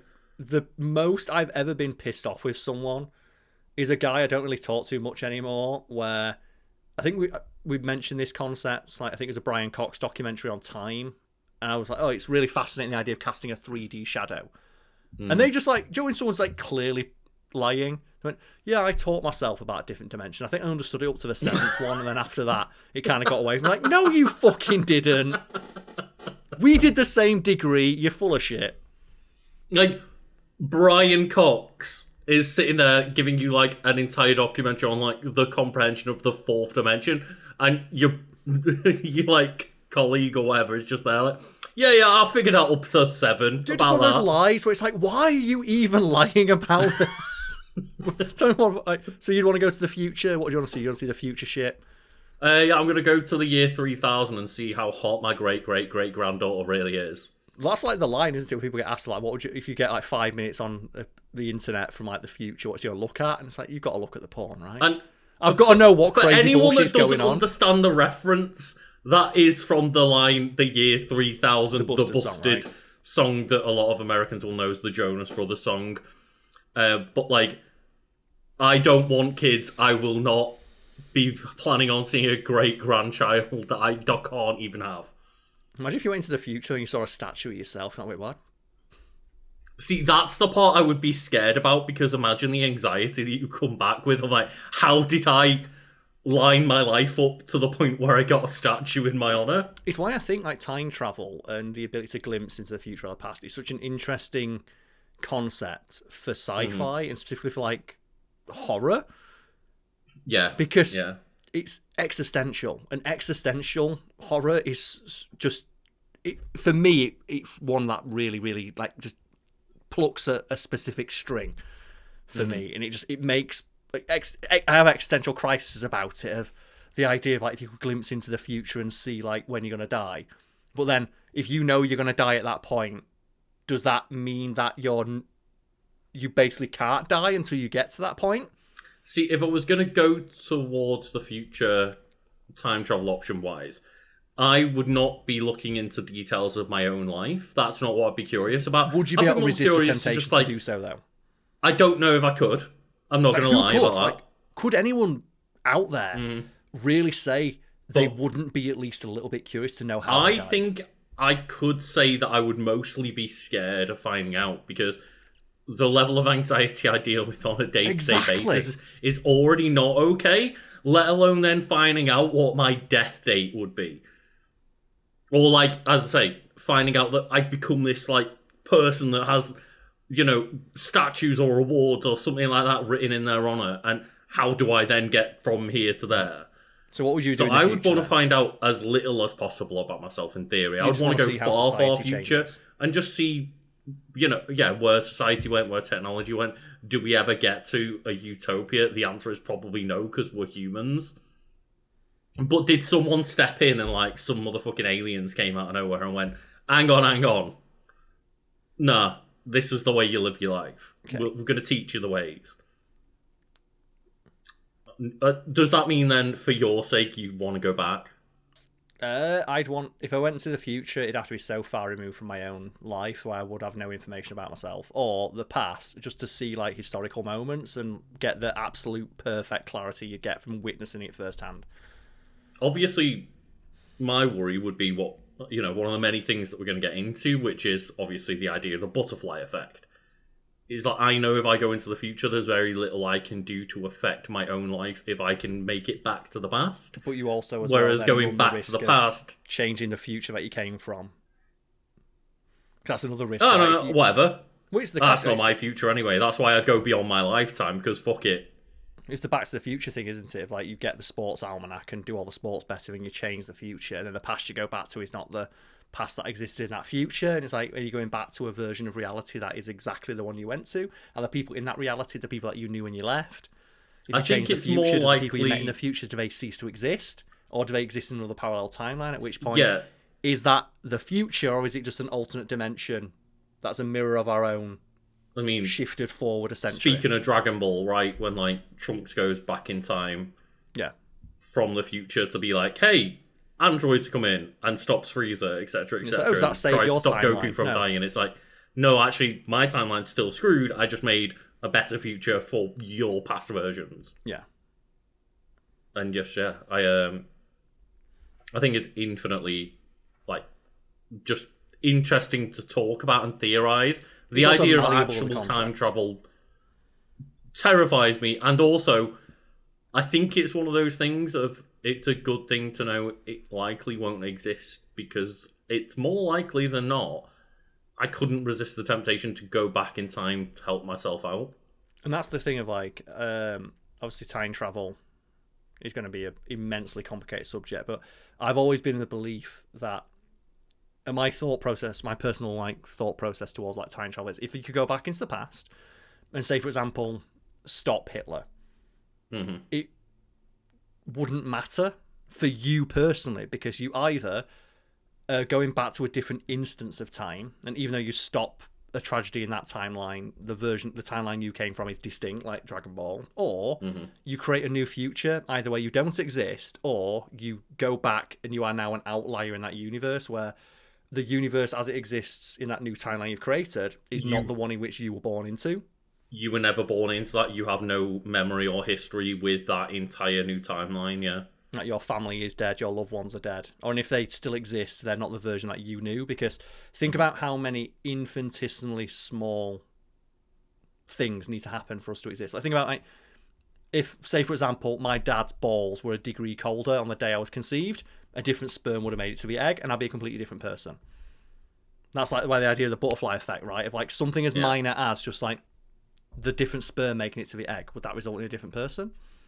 So just a tangent, Karl. Because it's fresh in my brain. I was listening to a podcast yesterday, and I know this is a weird tangent. Okay. But there's apparently a German reality TV show where they got one sperm from a dozen different men or whatever. Do they actually race them? And they had one egg, and it wasn't to fertilize a person or anything, but it was just to see. The person who won the reality show was the person whose sperm made it into the egg. And that's a show that existed. That feels like a show that would come from this theoretical dystopian future we're going into. Right, but we already live in the dystopia that happened 20 years ago. Yeah, go on, tell me more about what does the Wikipedia anyway, yeah, that was a weird tangent. I just needed to vent, because I found out and was yeah, we're in the wrong timeline, Karl. So it's also one of those aspects of time travel of the butterfly effect of where people think a butterfly flapping its wings can cause a tornado or disaster on the other side of the earth. That seems illogical. How would something that minor cause such a huge shift? Think about something as minor as if you went back in time and you bumped into someone and they now take a second longer to get home, and they were going home to plough their missus. A different sperm is now going to make it to that egg, and the person who comes out of that egg and becomes a person might be the next Hitler. Obviously, that might not happen, but every time you are walking around in the past, everything you're doing is potentially creating cascade effects like that, where the most minor change could result in, especially with something like a sperm and an egg, there's millions of potential chances there, and the odds of me and you existing and getting to this point is the result of an infinite amount of, or near infinite amount of micro choices like that, all just so happen to coalesce into me and you talking. If you went back in time and moved any one of the millions of things that resulted in us existing, yeah, the odds of being able to recreate our existence is almost nil, right? Yeah. It so small that it would basically be feasibly impossible. It's why the idea of the sperm and the egg is the most obvious one of there is just that alone is just it literally results in an entirely different person. Literally, your odds are 1 in a million, maybe. And the slightest nudge, the slightest shift can change that, and you result in. And think about if you go in the past and you walk around for a couple of days, couple of months, couple of years, how many of those little decisions are you influencing, and how many potentially hundreds, thousands of people are going to exist differently, and how many people that those people would have influenced if had they been born. And that's the point of the butterfly effect, right? Yeah. Where I might as well go over to that, skip over to the butterfly effect in the wiki. Yeah, because it always sounds so catastrophizing of one minor change can result in that. But if you think about it in that sense of you make one little change, but think about you just go through time, the ripples that come off of that change could be potentially catastrophic. Yeah, so the wiki says here, Karl, that the butterfly effect is the notion that small events can have large, widespread consequences. The term describes events observed in chaos theory, where one very small change in initial conditions has very vastly different results.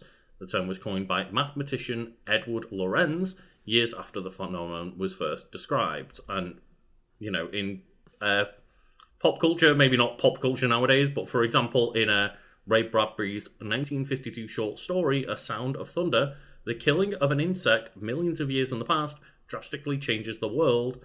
And then obviously there's a bit more of a, like, you know, closer reference of like the 2004 film, The Butterfly Effect. Which is terrible, and it doesn't handle time travel properly.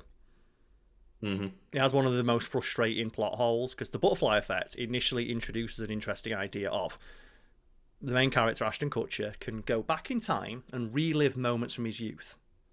And every time he does, I think it's like someone I forget the exact plot point. It's like someone in his youth died or something like that, and he goes back to stop that from happening, and it results in an entirely new future. And he keeps going back in time, trying to fix the mistake, and every time he does, it gets worse and worse and worse and worse and worse.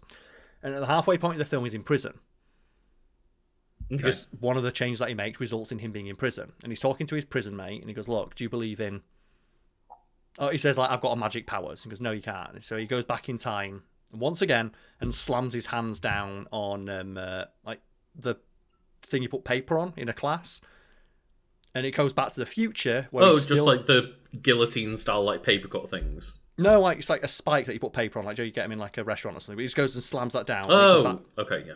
Smash cuts to the future. He's now got two holes in his hand, and his religious like cellmate thinks he's got stigmata and thinks he's got powers. But that's not how his powers have been displayed throughout the movie, because that's a minor change.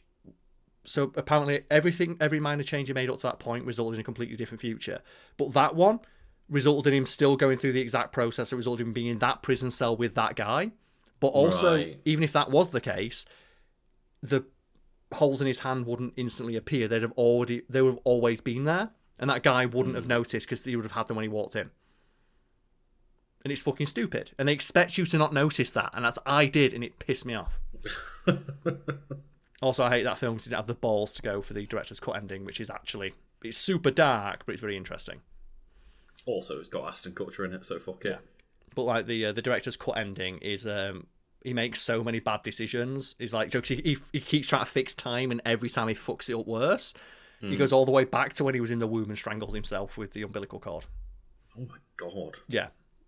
And that is hinted at throughout the movie where they talk about his mum. Like, he says he's a miracle baby because she had like repeated stillbirths beforehand, and the suggestion there is that all of her kids had that power and all decided to kill themselves because they couldn't fix anything. They were like driven mad by the power. Fucking dark as shit. God damn. He said that's like, he said the existential horror of like, okay, I just need to go back and fix one thing. It's like, oh no, that fucked it up. Okay, I'll go back earlier than that and fix that. Yeah. Oh no, that fucked it up even more. Okay, it's like trying to correct like a drawing mistake. It's, oh no, I put more paint on there. So, okay, so I'll wipe it off. I'll get some like paint remover. Oh no, it's made it worse. Okay, so I'll redraw that. So, oh no, I've put a scratch in the thing now. Okay, now I've gone through the canvas. Okay, I'll buy a new one. And that would weigh on someone, wouldn't it? Imagine like the pressure to keep fixing and knowing that you've got basically infinite time to fix it, and every time you make it worse. Yeah. And that is the terrifying idea of time travel, right? Is, you know, obviously we mentioned Endgame earlier, one of the newer and more popular films starring time travel as a major function. And yeah, I like the idea that they put in that caveat of like, we can only time travel once, but then they undo that by going to another point in time where they can get more juice. And it's like, I also think it's a fun plot point, but when you think about that for 1 second, what's stopping them stealing all of the Pym juice and then just replacing it later, infinitely time traveling until they get exactly what they want? It's the issue with time travel. Of the moment you introduce time travel, the idea of a time travel story having any sort of time issue is laughable. I think a good example is Harry Potter, and it's obviously one of the worst written ones because it's J.K. Rowling. She's a shit writer, but they sort of, when they get the time turner, which they say you wind it back an hour, and you go back, and they talk about it as if, okay, we've only got an hour to fix it. It's like, no, you haven't. You've got as much time as you need. You've got time travel. Also, you already know you succeeded because you're doing it now. And if the first attempt at time travel doesn't work, just go back and do it again. You can have multiple versions of yourself all existing within one part in time. Yeah. It doesn't have that caveat of like, oh, only one of us can... Like, obviously, they don't want to see each other, but even if they had like a third group of the kids behind them, they can alter what you're about to do to make sure that you succeed, to make sure that they succeed, and you've got infinite amount of attempts. It's why you he's could have like frustrating. a fucking caravan of different chains of Harry Potters behind him. Something they talk about in like Endgame, isn't it? Of like, we've only got one chance. What do you mean you've got one chance? Just go back to a point in time where there's pin particles and steal them all. Yeah. Which is inevitably what they do. What they do. And they only steal 2 of them to get back. And it's like, because obviously the characters are saying, hey, this is a lot of power to work with and we don't want to take things too far. We want to change one thing and get out. But why does it matter? And that's why, like, Tony Stark is scared to, like, talk to his dad and talk to it, like... Even though he does. Which is fucking wild, right? That he talks to his dad. It's like, that is causing so many issues for that time. That is, like, time travel 101. Do not talk to your goddamn fucking parents. Like, Marty McFly told us this. But then Back to the Future is wrong. And it's like, ugh. But it's always frustrating when you watch a movie or a TV show or a piece of fiction that has time travel as a concept, and they talk about, we've only got one chance. Like, you've got infinite chances because you have time travel. If you fuck up, just go back and do it again. You've got the ultimate do-over in the sense you can just go back and try again. Because all you need to do is just go back 1 second earlier every single time, and you've got all of existence to work that out. Well, it does bring me to, like, the different mechanisms of time travel, because not all of them work that way. Not all of them work that way. The ones that do, the idea that they don't just keep trying, like Terminator. Like, they talk about, Skynet's going to send 1 Terminator back. Why send 1 million? Why does it, like, realistically, why does it fucking matter? As annoying it is for the ending of 2, the way that it works at the start of Dark Fate, like spoilers for the start of Dark Fate, they just send another Terminator back a second later. Failed to kill John Connor in Terminator 2, so how about, like, 10 minutes later, we just send another Terminator Which is back. realistically what should happen. It's frustrating that is what happens, but realistically, just the second you kill a Terminator, another one should just walk through the door and shoot you. Because now exactly right. Skynet has knowledge of how you stop that. Yeah, even if they can only send 1 at a time, they've got infinite amount of time to send 1 at a time. It also doesn't make sense that they send one back to kill John Connor. Just send one back 100 years prior and kill, like, his ancestor. Well, that's Terminator 1, right? Of, like, they go for Sarah Connor, not John Connor. And then somehow they just turn Sarah Connor into a badass to train John Connor. And it's why time travel as a concept is very frustrating, because it leads to questions like that. I think, like, Rick and Morty, as a show, the showrunners have talked about in Rick and Morty, we never wanted to introduce time travel, because the moment you introduce time travel, there's no stakes. The moment you introduce the idea that you can just go back in time and fix everything, there's no stakes. And they kind of still have that, because literally at the end of, like, season 1, they just go to a different dimension that is essentially the same dimension, but we just so happen to die in that very moment. Yeah. But even when they have that, because that's for the Cronenberg dimension, where Rick says, well, there's an infinite number of universes, and in one of those universes, the exact same scenario happened, and I nailed it, but then we died in an accident, and we're just going to jump into those guys' place. So that avoids the problem mentioned earlier of you going to an instance of time where the memories are different. Because up until that specific instance, everything was exactly the same. The only thing that didn't work out was this one incident we've just fucked up and dealt with. Yeah, and just because there's an infinite number of universes, there's one where that happened, and then the people in that universe just died 5 seconds later. And we just walk in and take their place. But because they don't have time travel as a concept, you can't have the argument of, well, why didn't they just take their cure and go back to their time and fix it? They can't. Time's linear. Yeah. But yeah, I find it fascinating, but, like, we'll go into the first one here, Karl, in the wiki. Okay. And that is for a time slip. So, a time slip is a plot device in fantasy and science fiction in which a person or group of people seem to travel through time by unknown means. So that's like, just you get dragged through time and you appear in an unknown place. An example? I can think of one. We've got The Black Knight with Martin Lawrence, where he inexplicably becomes like a knight in Arthurian times, where everyone speaks American. It says the idea has been used in early 19th century fantasy, but the first novel to include both time travel to the past and travel to the future, and then return to the present, is the Charles Dickens 1843 novel A Christmas Carol, where...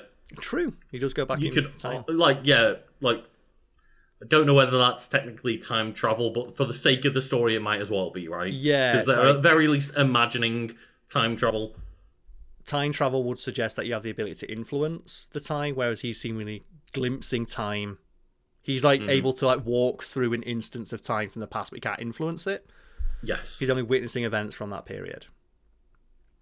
Yeah, and it says that the difference with time slip specifically is the protagonist typically has no control and no understanding of the process of time travel, so therefore can just be like marooned in the wrong time or whatever.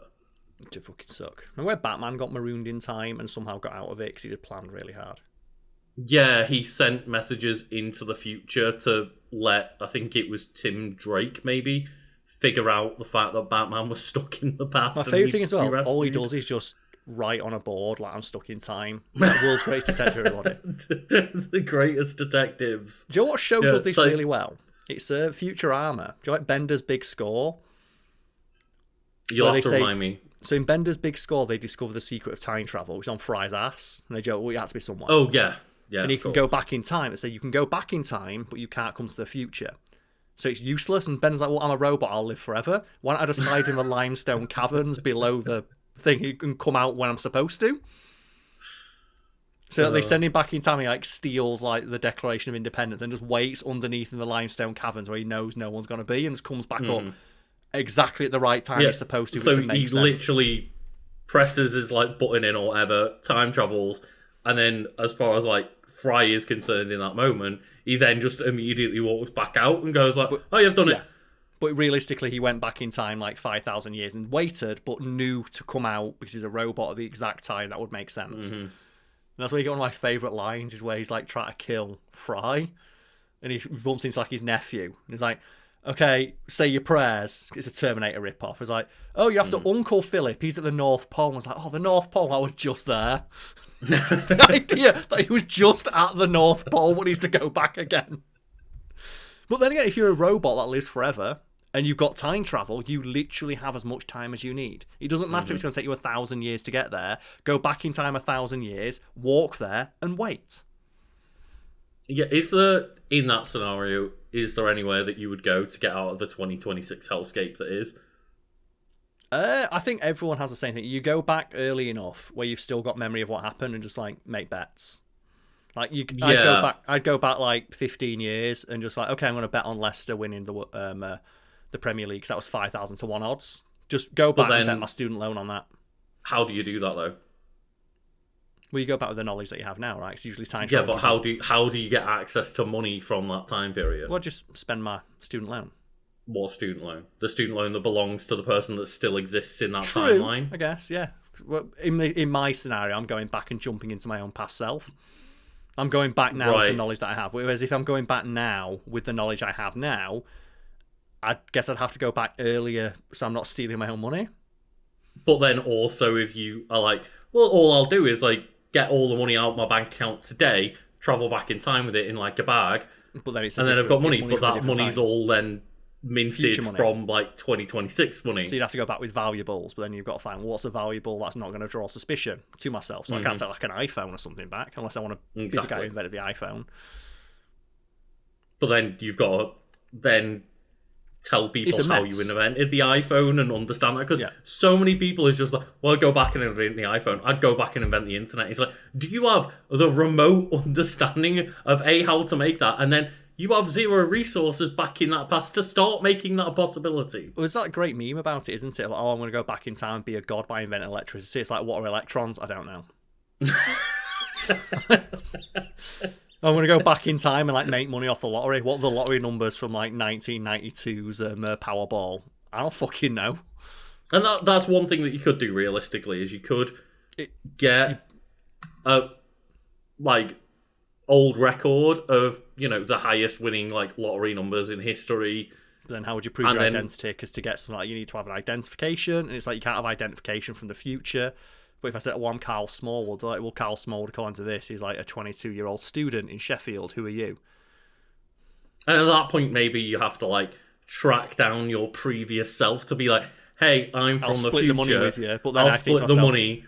Would I trust a stranger who looks sort of like me to spend my student loan on a long shot, a literal like 5,000 to 1 odds bet? that's why like You the know idea what? of like time travel. If I fiction was in is so uni interesting. and someone came to me and was like, "Hey, I'm you from the future," and realistically looks and acts and sounds like me, How would they prove and it? 'Cause goes, that's always an interesting idea of how would you, Lucas Holland of the future, convince your past self that you are who you say you are? you know what I might Presumably, do it'd be like sharing information that only you know. is do that, or go to like, say like the first day I ever started university, and be like, look, if you go to like this gaming society in a week's You're time, gonna be this knobhead called Karl. you're gonna Smack be him this second dickhead one. called Karl Smallwood. Just knock him out second one. And that's the interesting thing, like, of how would you convince yourself? Because that's often like an aspect of like time travel fiction. I think that's something I would do is like remember something from the past and like, yes, it's going to change my future, but fuck it, we're playing around with like winning super lottery numbers. It's like, do you think your future is going to be better or worse if when you're in your 20s you became a multi-millionaire? I'm gonna bet odds on your life was probably a bit better if you had access to near infinite monetary resources. I might become an absolute shitbag, but my life would probably be easier. Yeah, but then again, even if you're creating an alternate timeline where that's not you, that's a new version of you, you're still helping out an alternate version of yourself. And also, there's nothing to say that you couldn't just stay in that timeline and enjoy half the money. True. But yeah, I think like that would be something is like pick a memorable moment that's in the future so that it can't just be like, we found out from someone else. It's like, this literally hasn't happened to the other person yet. Say, for example, like, go to uni and be like, turn up to this society. Give him a piece of paper or something and say, like, here's like something's going to happen. Not even something that's going to happen, because you don't know whether that is then going to influence the interactions you have. But like, exactly, just write a couple of names down and be like, if you go to this society on this day, I'm going to sit back and let it all happen. I'm not going to like sit there and introduce myself to them or anything. The thing is, you look exactly the same as you did back then anyway, so that'd be fucking weird. So why's your older brother here? Yeah, exactly. But like, I wouldn't go. I'd just be like, I'm going to chill out in your room. You go to that society meeting, and here's some of the names of people you will meet that you've never met before in your life. Go on. Go for it. I think for me, we've got the same face, mate. I mean, exactly. Like, if I was still doubtful, because again, I would probably meet myself now and be like, that's clearly just me. Yeah. But yeah, I think it's interesting. If like, I'd be interested to know what people in the comments say of just like, A, would you go back in time to a certain point to help yourself out? And B, how would you convince yourself that you are you, other than just clearly looking and sounding like yourself? I wouldn't do it. I absolutely refuse. I'm like too paranoid that because I'm of the belief that every decision I've made, good or bad, has resulted in where I am right now. And I've seen enough like time travel fiction to know that it's never going to be better. It's always going to be worse. You know what, though, Karl? Maybe I could be the dickhead billionaire, like grifting off everybody and selling them AI instead, and having an easy life. And it might not be a better life, and I might be a way worse person, but you'd be a different person, though. That's my argument as well. There's a great Red Dwarf episode about this, where they have their take on time travel. Is that you can travel through time, but there's also alternate dimensions, and they have like that classic sci-fi trope of every conceivable like permutation of existence exists out there in alternate dimensions. So like every decision not made, there's an alternate timeline where you made that decision. Every like sperm that didn't make it to the egg, there's an alternate dimension where they did, and the universe played out in the exact same way, save for that one specific change.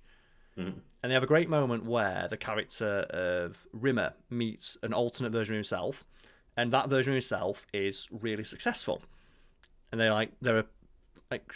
it's a sci-fi show. It's set in space. Like his alternate self is like a world-renowned like a space pilot. He repairs the chicken soup machine on a mining ship. Yeah, and they talk about how like, well, what he's me, but his life is better. How would you feel if you met someone who's like you, but their life is better? And like Lister, the character he's talking to, is like, well, I am that Lister. I am the Lister who's done really well. And he goes, no, but how would you feel though? And he says, oh, that guy does exist. There's a guy out there. He called me Spanners. There's another version of me that he knows from his universe, where he's got a wife and kids. He's dating the woman that I like broke up with years ago, and like he's doing really well for himself as a space technician. And the way Lister sums it up, I've always found interesting. Like, whatever he did that I didn't, he deserves it. And I've always liked that concept of like, whatever he did that I didn't, clearly I thought it was the best decision at the time. He disagreed. He deserves whatever success he's got. The same way I deserve whatever things happen as a result of that decision. It's I like that as a concept of like, because going back and seeing an alternate version of yourself or witnessing an alternate version that's doing better than you are, that would weigh on you of like, well, what did they do that I didn't? I feel that would be a very difficult thing to comprehend. So I've always liked that approach to it of like, well, it makes sense. Every decision that I could have made that I didn't, there's a version of myself out there who made that decision, and they're living with the consequences of that decision the same way I'm living with the consequences of making the opposite decision. It's interesting. It reminds me of a video game that came out last year that I've got on my list that I haven't played. It's a game called The Alters. Okay. Which it's a survival game, and basically you assume control of a person called Jan Dolsky, who is a space miner who has to create alternate versions of himself in order to survive on an inhospitable planet. And the idea is that you're not cloning yourself. You're pulling different versions of yourself from alternate timelines where they made different decisions, so went into like, you know, different career paths and different like mental states and stuff like that. So, all of a sudden I need somebody to like help me with, you know, figuring out how to make this planet hospitable. I don't know. Yeah. Again, I've not played it yet, but then the idea being like, well, you can go to this machine that pulls you yourself from another timeline. Do you want to get someone who's like a scientist in, or do you want to like grab yourself as an engineer and things like that? It's interesting. And I love the idea of like that concept of being able to figure out what your life would be like and what decisions made that life possible. Then you've got the morality there of, is it right for you to do that? Something Everything Everywhere All at Once deals with. Similarly, there is an infinite number of alternate universes out there where every possible decision and permutation of decisions that could be made has been made, and they talk about how if you are open to a universe, you can access those alternate versions of yourself and get their powers. For example, like Michelle Yeoh learns how to fight by just syncing with a version of herself that's like a world-renowned martial artist. I was going to say they're like a like well-renowned like stunt person or something who knows loads of martial arts and they stuff. They briefly get access to those powers, but they have a great conversation where it's like, oh, so I'm me, how many other versions of myself are out there? And it's like, we checked and you're the worst one. Because you think in that situation, at least you'd be reassured by at the least fact of like, someone else fucked up and like slipped someone and out fell there and is hit having a train a or worse something life, like right? My life's someone pretty out there shit, just ate someone shit out at the there age of 15 and got killed or something like that, right? And they tell her, it's like, no, you're the worst one. Of all the possible decisions that you could have made to get to this point in life, every other version of yourself out there is doing marginally or many times better. You're the worst one. You made every possible bad decision you could have made up to this point. Yeah, that would be like the absolutely idea mind-shattering, wouldn't it? Of just like playing like a D&D campaign, but every single you time rolled a nat one on every check, single roll for the you just roll a nat one every time. Yeah, like just statistically, and that's the thing. Statistically, if infinite universes exist and there's an infinite number of permutations of like me to exist, there is a version of myself out there that's doing the worst, and it might be me. This might be the worst version of me to exist. We don't know. And that's the thing, right? Is like when people talk about, and obviously this is way more multiversal than we're talking about time travel here, but I feel like time the travel idea and of like shenanigans kind of two sides. It's a messy grey area, right? But like the idea of the darkest timeline and stuff of, I know it's something that like a famous Community episode brings up and like is a reoccurring theme within that, and just the idea of like right now everything that's going on in the world in 2026 of like, we in the darkest timeline right now, and it's like likelihood is no, but also things are not going great. It's hard to picture a timeline where things are going better. But yeah, it's hard to imagine a timeline where things are going much worse. That's like an interesting concept. So my idea of time travel is if you go back in time, you're not influencing your own time, because the moment that you did, you'd cease to exist. It's the grandfather paradox, where if you could go back and influence the events of the time to change a future, you would no longer be the person that would make the decision to go back in time, so it just cancel each other out. The only way it makes Exactly. sense is if you go back to an alternate instance of time. That is something that I meant to say earlier when we were talking in regards to Terminator, right? Of like the original Terminator film, the only reason why Skynet exists in the way that they do fighting against John Connor is because they've already sent a robot back to make Sarah Connor the badass that she is, and prompt John Connor to send his friend back to go help her. And if none of that had happened to Sarah Connor, she would have just been this random waitress that maybe did have a John Connor, but it wouldn't have been the same John Connor that she brought up to resist Skynet. And the only which reason then Skynet is the reason exists. that Skynet sends them back. Is because that Skynet John Connor already exists. Yeah, in the Terminator universe, at least as established by the first two movies, Skynet exists because the government finds the first Terminator that was sent back, and from that technology, use it to build the machine that eventually becomes Skynet. But how does that exist if Skynet exists? Skynet exists. That's the bootstrap paradox, where it's a closed loop of the only reason that the paradox exists is like it's based on that thing of pulling yourself up by your bootstraps, which is impossible to do. Because to do so, you need to lift yourself up by your own feet, and that can't be happen. So, yeah, it's a paradox because the only reason that timeline exists is because Skynet sent back a Terminator. But the Terminator was built in the timeline because there was a Terminator sent back previously that they built robots from. It's like, oh, God, it breaks my brain, and I don't. Because like, how would Skynet exist if there was no Terminators? And it's a paradox. It literally is, yeah. And that's one of the very many fun but brain-breaking things that, when it comes to time travel, just the idea that the only reason that, for example, Skynet existing is because Skynet already existed and made Skynet happen. And it's like, but then how did Skynet exist? And the answer is, like, you've got to stop stressing about it. It's a closed loop paradox. Where just, like, time it just keeps going in a circle. It's an endless cycle. On the wiki page, it does mention in the time paradox section the possibility of characters giving rise to a change of the past.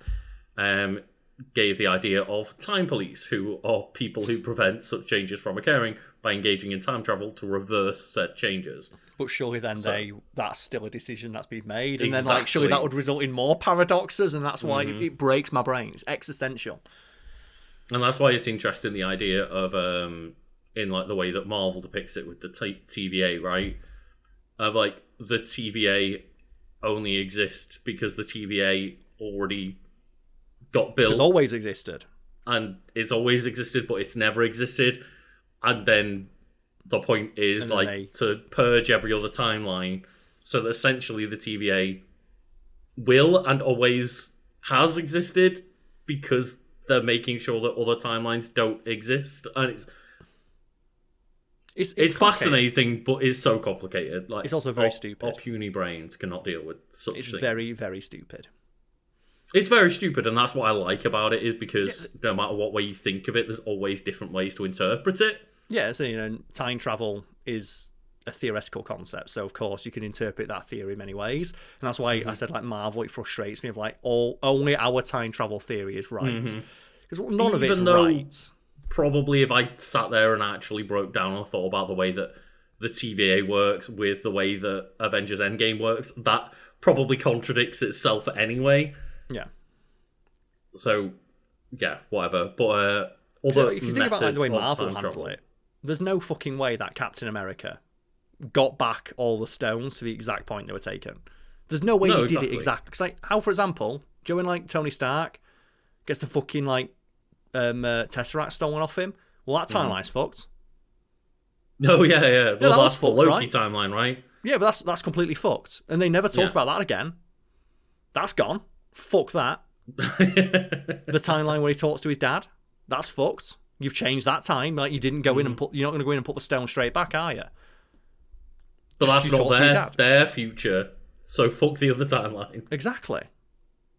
That's the TVA's problem now. Like, the only one where they're not very conceivably Captain America can go back and just give the stone straight back to the person it was taken from is the Ancient One, because the Ancient One is magic and can be like, okay, I'm not going to tell anybody.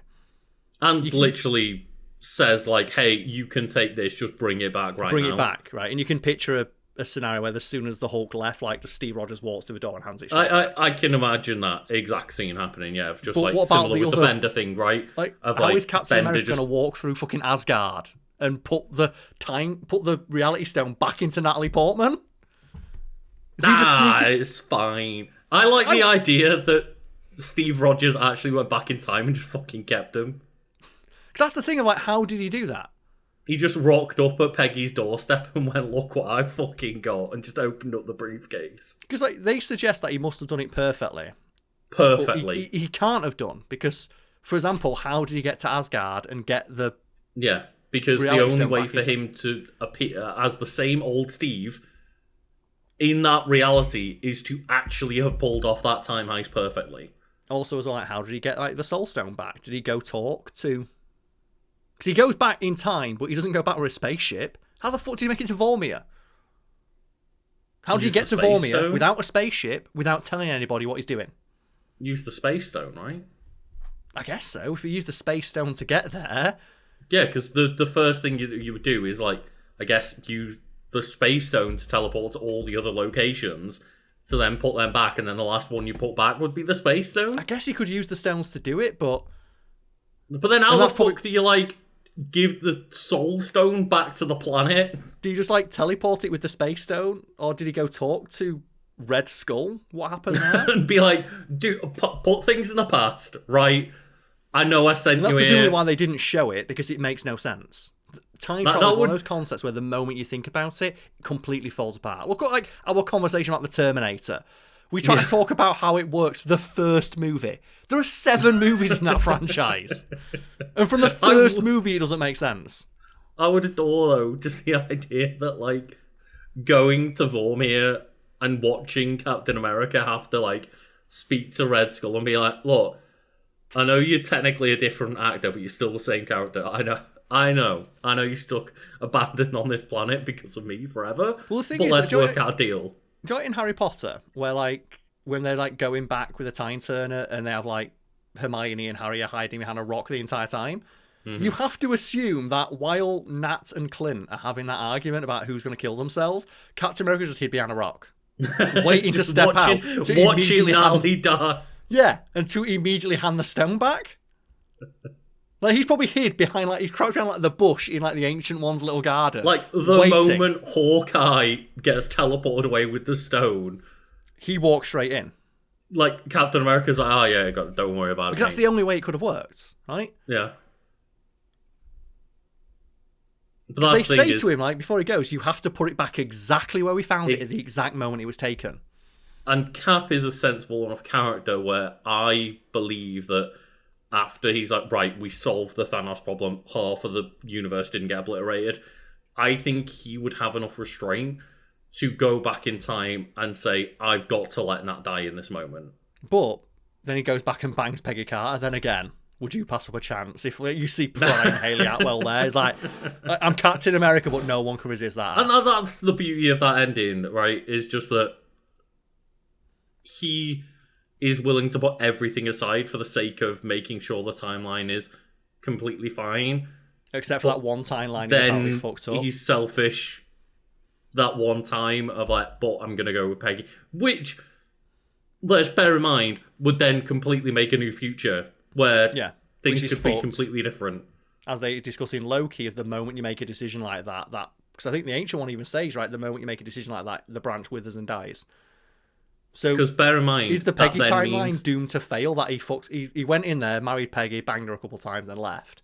But is that timeline not- going to wither and die without Cap? It's not doomed to fail because obviously then that old Cap still shows up in that timeline, which makes no sense because he shouldn't have done. But I guess like the whole point, it's hard because that It makes point no is sense, not- right? This is why time It travel does. It does make sense at the same time though because he's not gone back as young Steve and therefore isn't in any of the Avengers movies or anything. It's he's lived that entire life, and then the other guy that Steve sees that she got married to is presumably just an older Steve.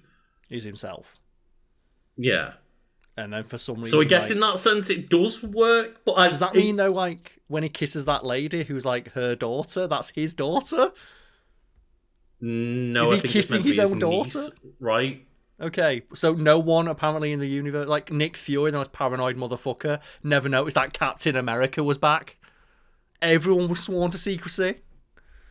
What do you mean? Well, surely like Hayley Atwell, like Peggy Carter, is like fucking agent of S.H.I.E.L.D. Surely someone would have noticed when she's going to like agent of S.H.I.E.L.D. retirement parties. That's Steve Rogers.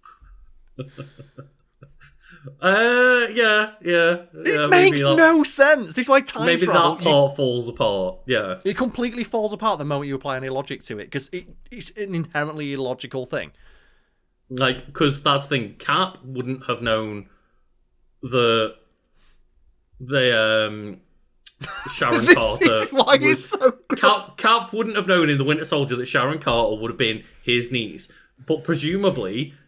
she would have met her uncle and realised that that's Captain America. So is she... or is it from a different timeline? So he must have jumped into a different timeline and just...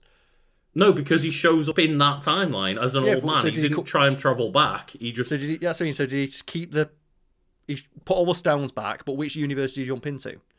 He stayed in the same one that he came from. Which would have been That's how he's able to show up at 90 years old with the shield. So it's the same. So there was two Captain Americas running around for a little bit. Yeah, for 40 plus years, yeah. And then just Peggy Carter just didn't start to mention it. Also, Agents of S.H.I.E.L.D. happened and... We don't think about Agents of S.H.I.E.L.D., Karl. Not to mention, like, there was, like, the Peggy Carter Agents of S.H.I.E.L.D. show. In which she gets, like, another boyfriend. This is why time travel is fucking stupid. And that's why it's so hilarious that Marvel's like, no, we got it right. It's like, yeah, literally the first thing the Ancient One says. He said, if you take a stone and it's gone, that timeline is fucked. Literally 5 seconds into going back to like 2012, they just lose the Tesseract straight away. It's like, well, that timeline's fucked then. I know the events of Loki are him making becoming the god of stories, essentially, but so like, yeah, allowing timelines that do diverge to continue to exist. But from Tony and like Cap's perspective, they just doom that timeline forever and they don't care. Well, let's go to a new one. Because they must have talked like, what did the Ancient One say? The Ancient One said, if you take the time stone or you remove a stone from its time and it's gone, that timeline is gone. And their stated reason is, well, half the universe was killed by Thanos. What about the entirety of the universe of that instance of time? Yeah, but that's not their universe, so don't worry about that one. That's other people. So if they don't care, why do they bother about putting the stones back? Who gives a shit? Just take them. Like, if they don't care, why put them back? Just keep them in the... But then I guess it's better to, like, do one timeline than it is 5 timelines, right? Also, if you've got time travel, why does it matter that you put them back exactly where they came from? You've got time travel? What do you mean? Well, if you've got time travel, why do they have to go back to the exact time? As long as they still exist, right? You've already changed time by taking them. Yeah, but then you'd be placing a second one in the same location as the first one is if you go before. So you've got to put it back so that there's only ever one time one of those stones in that universe. Okay. So that means Cat must have been waiting there then, just hiding behind the door. Yeah. Just in his Captain America outfit. Yeah. So he was just in Asgard. Yeah. So I feel bad for Natalie Portman because that means like after she got like that, 'cause that's a big needle that Rocket Raccoon gets her with. That probably fucking hurt. She probably went to a toilet to freshen up. Back. Well. Yeah. She must have been in like the bathroom, like washing her face. Like what the fuck? Like did a raccoon just come in and like steal some goo out of my face? Captain America came in and put it straight back. Then he also must have had Mjolnir when he did that. So he must have had to run really fucking fast to put Mjolnir back before Thor gets it.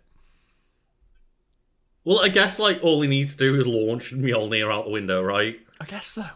Like go into the room, launch Mjolnir out the window, and then hide behind a curtain with a giant needle like because realistically, if you had to be there at the exact time it got taken away, so it makes sense for one that it's the stone that you can just put back. But specifically for that one, they dragged it out of Natalie Portman. It's like, how did he get it back in?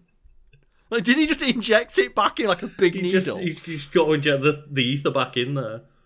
Just like runs up to her, shoves the stone into her mouth, like you deal with it. I'm just picturing like a funnel and just pouring it down her fucking throat. It's like, how did he get the ether back in? Because it needed to go back, to quote, the exact place and time he got it from. So Rocket Raccoon just see him and is like, you just take this one, and I'll just leave that in there. It makes zero sense. And that's why I love it. Because if you ask, like, the Russo brothers this to, like, stop talking about it, it's like, you asked the question! What do you do? And ultimately, I don't think I've ever encountered any piece of fiction that hasn't left me with, 10 more questions than it answered. Time travel's always stupid. Well, right away, time travel, Lucas, what does the Earth do? It spins. It spins. And it's also travelling through space. I forget the exact amount, but I think it spins at 16,000 I don't know why I didn't say spins and moves, but yeah. But it spins at like 16,000 miles per hour a second. It travels like a couple 100,000 miles an hour through the solar system.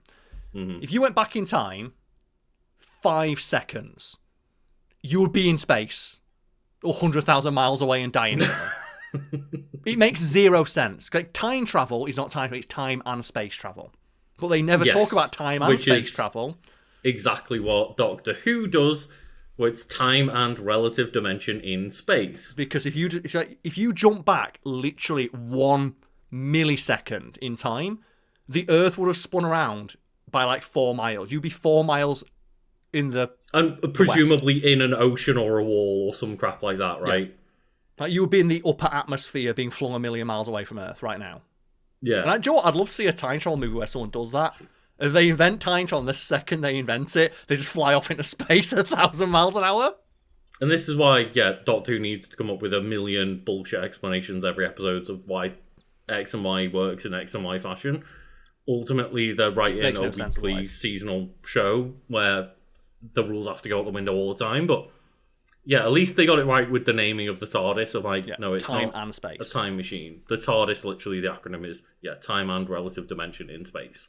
They do it with Rick and Morty. I said they've only had a couple of episodes referencing time travel, but they do have like one of the episodes where like Morty, like evil Morty, jumps out of like their universe to like it's like there's a billion different universes outside of the one that Rick built for himself, where he's always the smartest guy. There's a billion infinite universes where he's not, and they're the ones where we don't interact with. He jumps out into there, and as he travels through it, you see people arriving in that like realm outside of their own reality, and going, "Oh, we made it!" And then 1 second later, an alternate version of themselves arrives in the exact same spot and cuts them in half. Because with the infinite variation out there, there's another person, another version of you had the exact same idea, but they had it 3 seconds later than you did. And it's a constant, just death spiral of people arriving in that universe and then instantly getting killed by their own alternate selves, arriving a second later than they did. And there is one episode that I really like that maybe I can just double check it now. Go for it.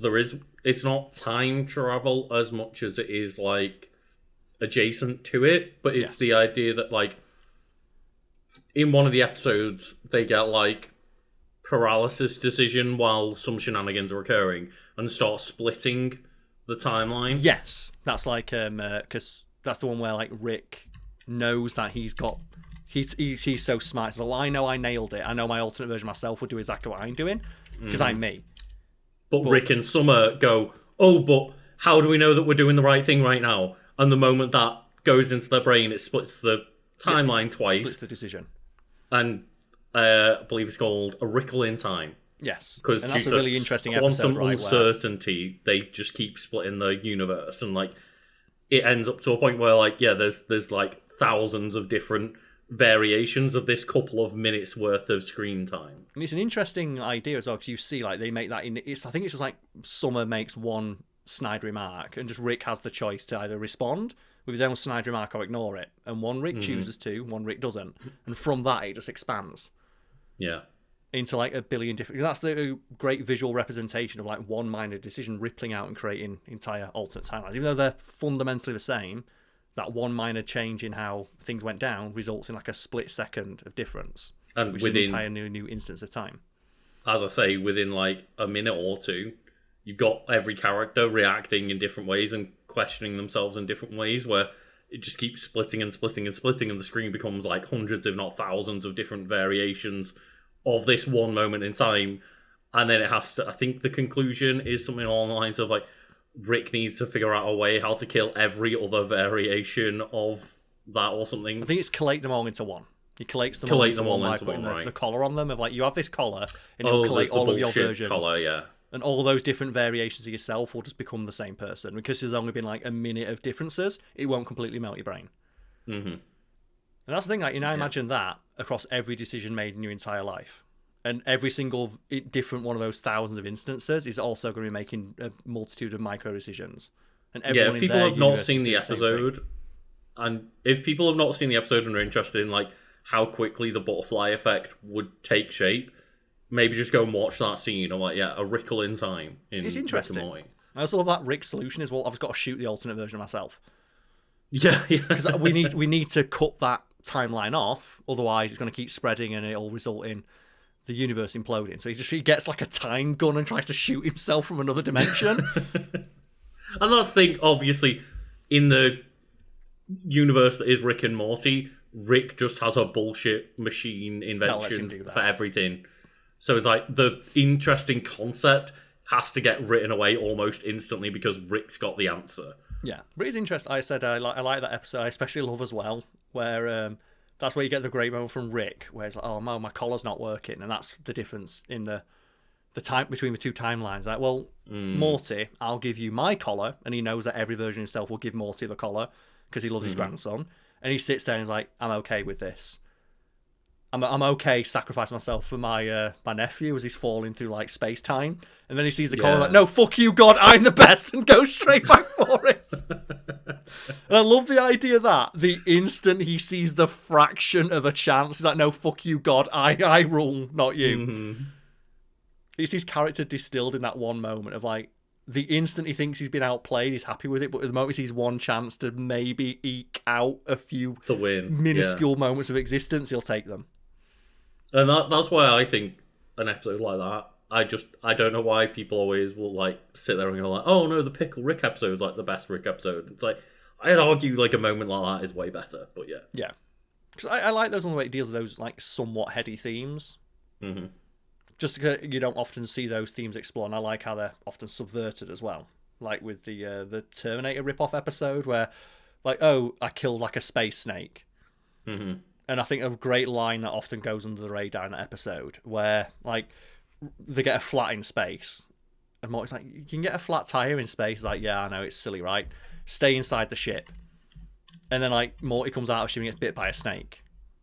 And Rick's like, you fucking idiot, you got bit by a snake. I was like, oh, yeah. Like, there's snakes in space. Like, there's literally everything in space. It's the entire... Because the idea of, like, the infinite expanse of a universe, there is obviously everything exists. Literally every concept that you can and can't think of does exist somewhere in some reality. Yeah, if it's infinite, that means like there's infinite variations. And I just like that line. There's literally everything out in space. Then he like sends like a regular snake back to the snake place, and the snakes come up with time travel, and they have like snake Terminators. But they have a bit where it's like there's a billion snake Terminators coming in. It's like, why? It's because every time they create a branching timeline, the solution will send another robot back to fix it, but then they all start fighting. And that's why time travel's stupid, because it just results in we'll just send another one back. Oh, fuck, we messed it up again. Right, how about a third Terminator? Oh, God. No. Fourth Terminator? Yeah, just keep sending them.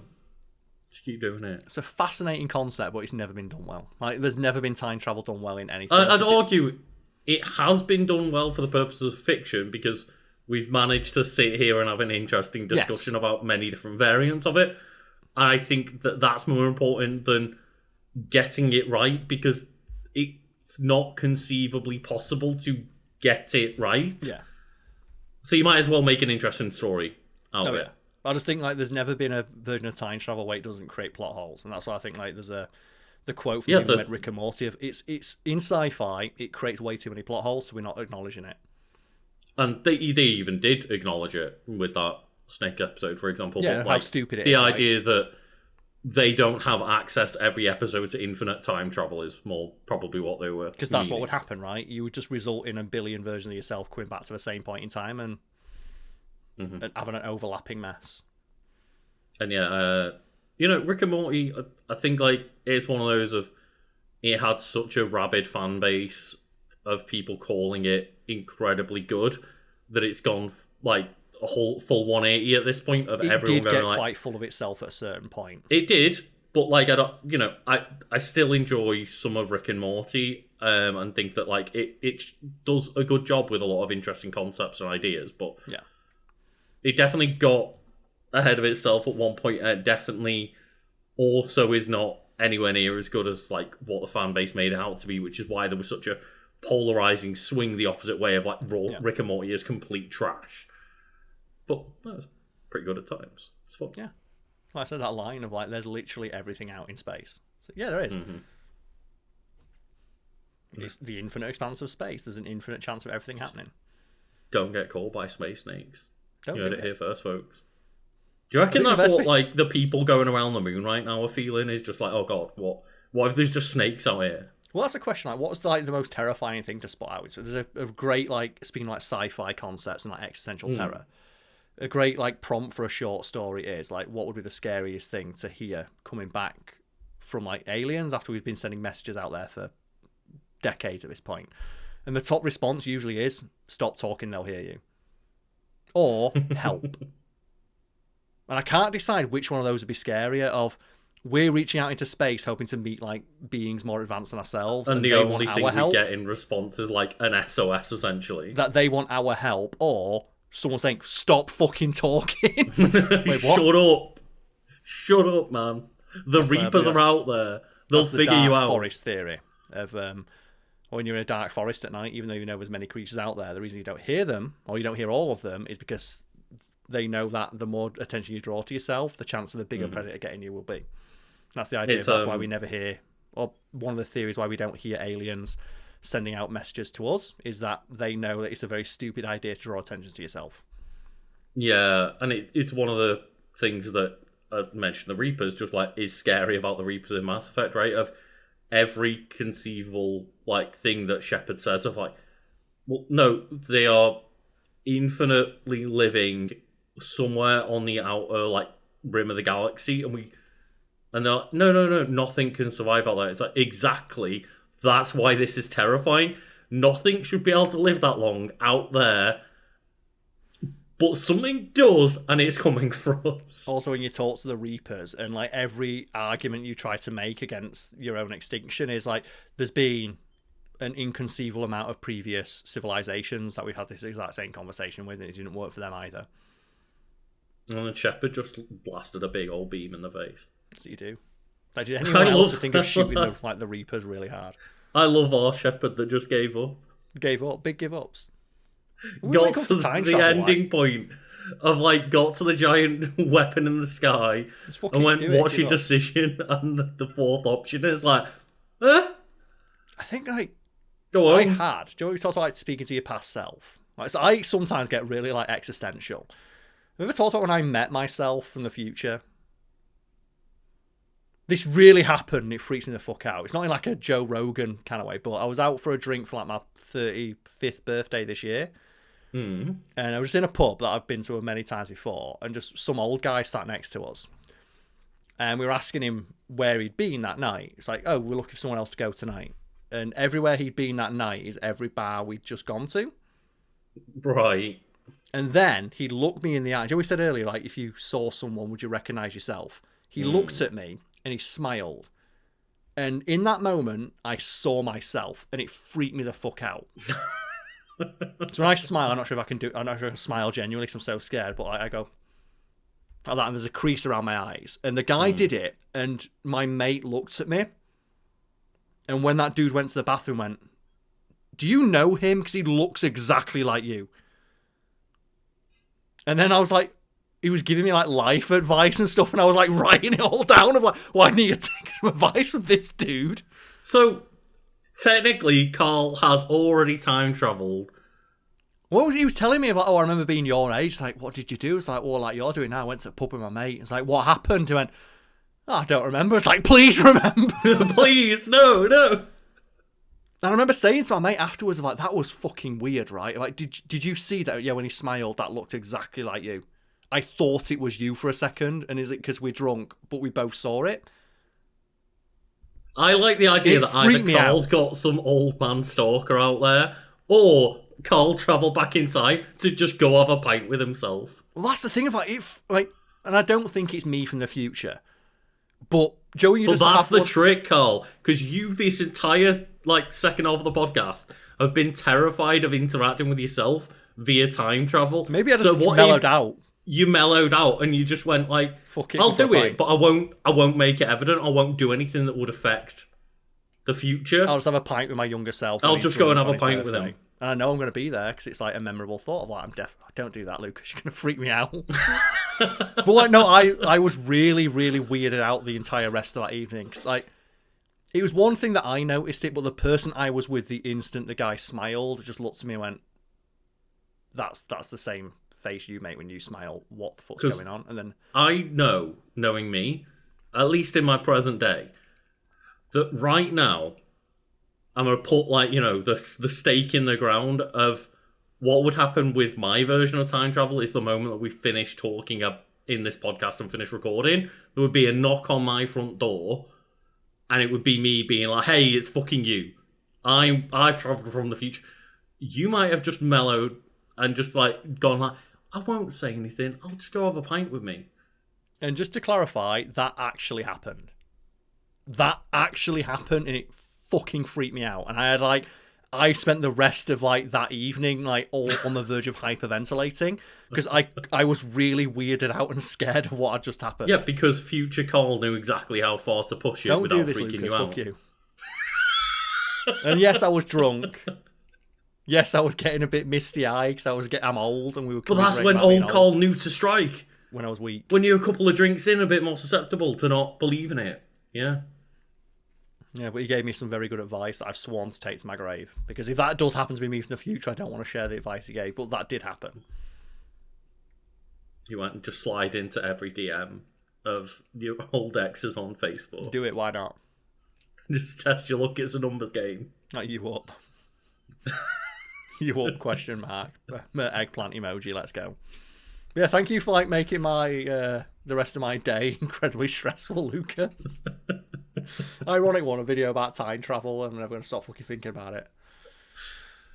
So yeah, I can't wait for in 2 weeks' time me to rock up in just a gold-plated suit and be like, "Well, my future self came back with a sports almanac and told me all the odds." Like The Simpsons, where Homer's wins the lottery. It's "Look closer, Lenny." It's, "Oh, you're the biggest man in the world and you're made of gold." It's there we go.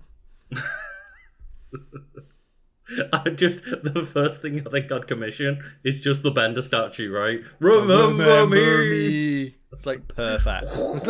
What's your favourite bit about that? Is it that it fires fire out of its mouth, or it's the fact that it breathes flamethrowers out of its mouth. I've always liked that he's got the mausoleum for himself. It's oh, nothing get in or out except for millions of snakes. It's for no reason. It's just designed to fill with snakes. I love the line from Bender of "Do you really think you need all this in the afterlife?" It's if I thought I had to live an entire extra life after this one, I'd kill myself right now. I always love that as a concept. But yeah, thank you for joining us on this time travel journey. This existential nightmare. The worst bit is now, because I know we're going to have to record the intro to the video now, which in itself is... If you want to a little bit, a tiny aspect of time travel just right there, getting meta with it. Because we like to let people know at the start where things are going to go. So now at the start, you'll have already heard me say that I gave Karl an existential crisis. Yeah, and you're going to hear me. So if you're going to start this video of why is Karl so weirded out? And now you know. Now you've learned why. Let's start talking about this. This stuff really does mess with my head. I want to. Time travel, everyone. Ow! Ugh, my bones are so brittle. But I always drink plenty of liquid from this carton with the Patreon supporters for the YouTube channel Wiki Weekends inexplicably written upon the side of it.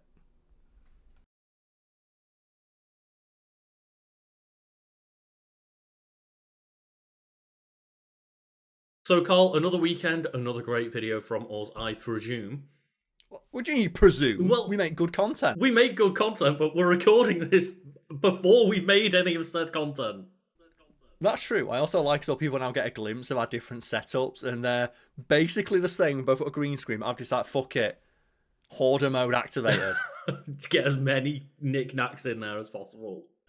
I've got a new one. Do you want to see my new knickknack? It's great, this. It's a cat. And it weighs 5 apples. I found it in a charity shop. That's not even your cat or anything. No, look, it's a cat that weighs 5 apples. Let's give a shout out to our Patreon producers, shall we? Our PP. We should indeed, because we can't give a shout out to that random cat because you don't even know its name. You know what, folks at home? Think of a name for this cat. As me and Lucas give a shout out to our big PPs, our supporters over on our highest tier on our Patreon. And we start with... This is a name, this. I feel like I'm about to enter into the intro to a power metal album. Amidst the fading light, B wakes, everything appears normal, and B feels mostly the same, except one thing feels missing. Imagine that was Christopher Lee saying that, and you've basically got the intro to a Rhapsody of Fire album.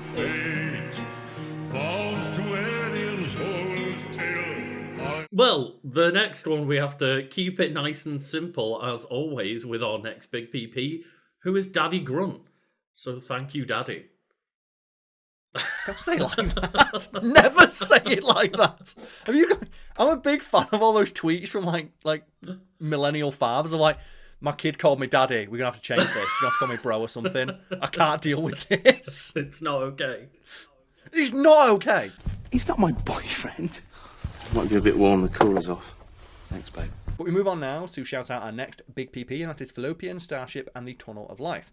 They're a returning supporter, and their support is very much appreciated. They're like the kind of person in like Marvel Rivals who's like just lock in straight away. Adam Warlock. Just support right there, let's go. Oh, yeah. No messing around. No Instapick DPS, support all day. Born again! And the next big PP we've got to shout out is a big PP with a little PP. And the name explains itself, Karl, because it is Kyle Fatlog, CEO of Schmolslong Incorporated. This is yet another attempt to steal my identity, right? It is. Because I am Karl Smallwood, the MD of Big Wangers Incorporated, which is a real thing. Give me a sec. Here's my YouTube play button from Fact Feed. Play button. It says right here. No. See it? Karl Smallwood, MD of Big Wangers Incorporated. Real. They really just let you put anything on those things. They do. I've been tempted to like put on like a big chain around my neck. I go to the club or something like that. But you know what? We move on now to shout out another returning long-time supporter of Ranma Sawatame.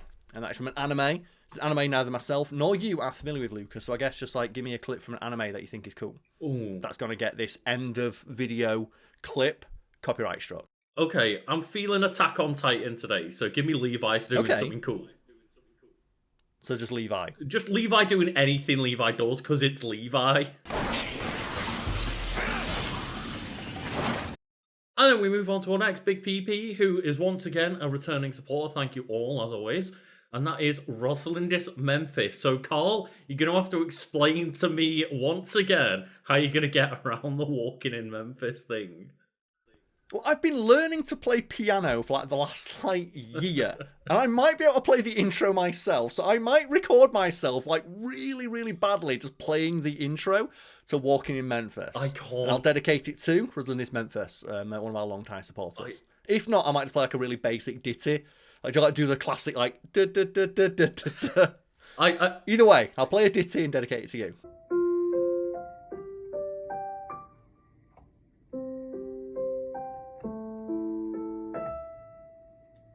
About as much as I can do. And speaking of baller as all hell, the next person we have to shout out is Split Screen is out of money this month.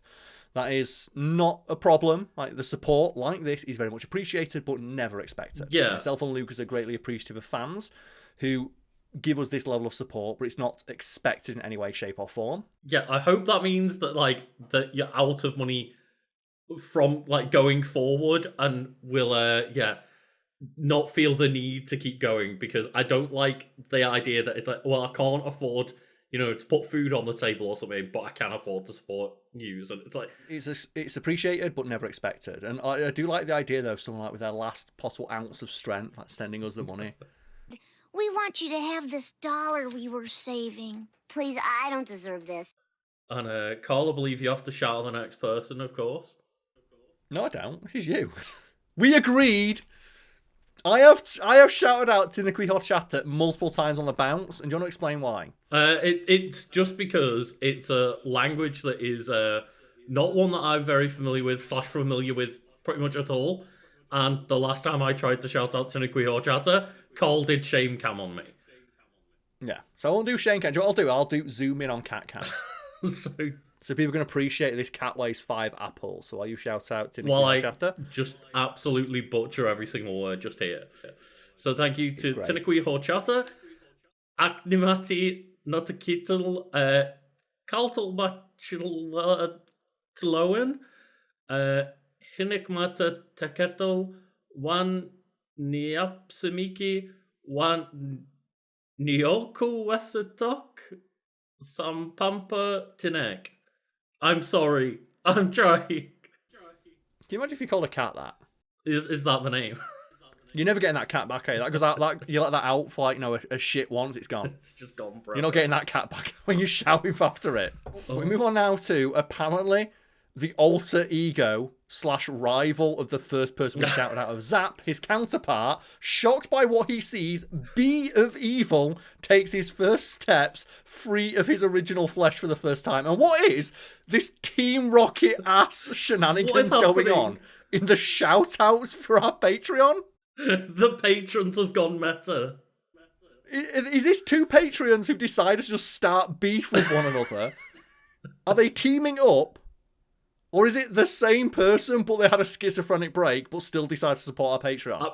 Either way, it's incredible. I kind of don't want to know. I kind of want the story to keep evolving. Never tell us. Yeah. Never tell us, because the story that we come up with will always be way more fun. Exactly. And then, Cole, speaking of anime-type shenanigans, we now have what is literally an army of ghosts. Because, Karl, you made fun of the fact that, Little Ghost might have enough ghosts to make a 13 Ghost reference, and quite literally we do have that now, because we have Little Ghost, Little Ghost, Little Ghost, Little Ghost, Little Ghost, Little Ghost, the words little_ghost, and then Little Ghost, Little Ghost, Little Ghost, Little Ghost, Little Ghost, Little Ghost. That's 13 So ghosts! 13 ghosts! Including the name Little Ghost. Oh no, my camera froze! Oh, the ghost got me! The ghosts got Karl. I don't like how my camera keeps freezing, where it always freezes in the... on cue, the most unflattering way. It's one step removed from like that Simpsons bit where like they freeze frame Homer and just make him look like he assaulted somebody. It's like, no, Mr. Homer, don't attack me. No, Mr. Simpson, don't take your anger out on me. Get back, Mr. Simpson, no! Dramatization may not have happened. Thank you to everyone who supported us. Thank you to all the people who shouted out. And thank you to all the people who just watched the video, especially if you watched it this far. Hell, goddamn yeah. Have a lovely day, everyone. See you all next time.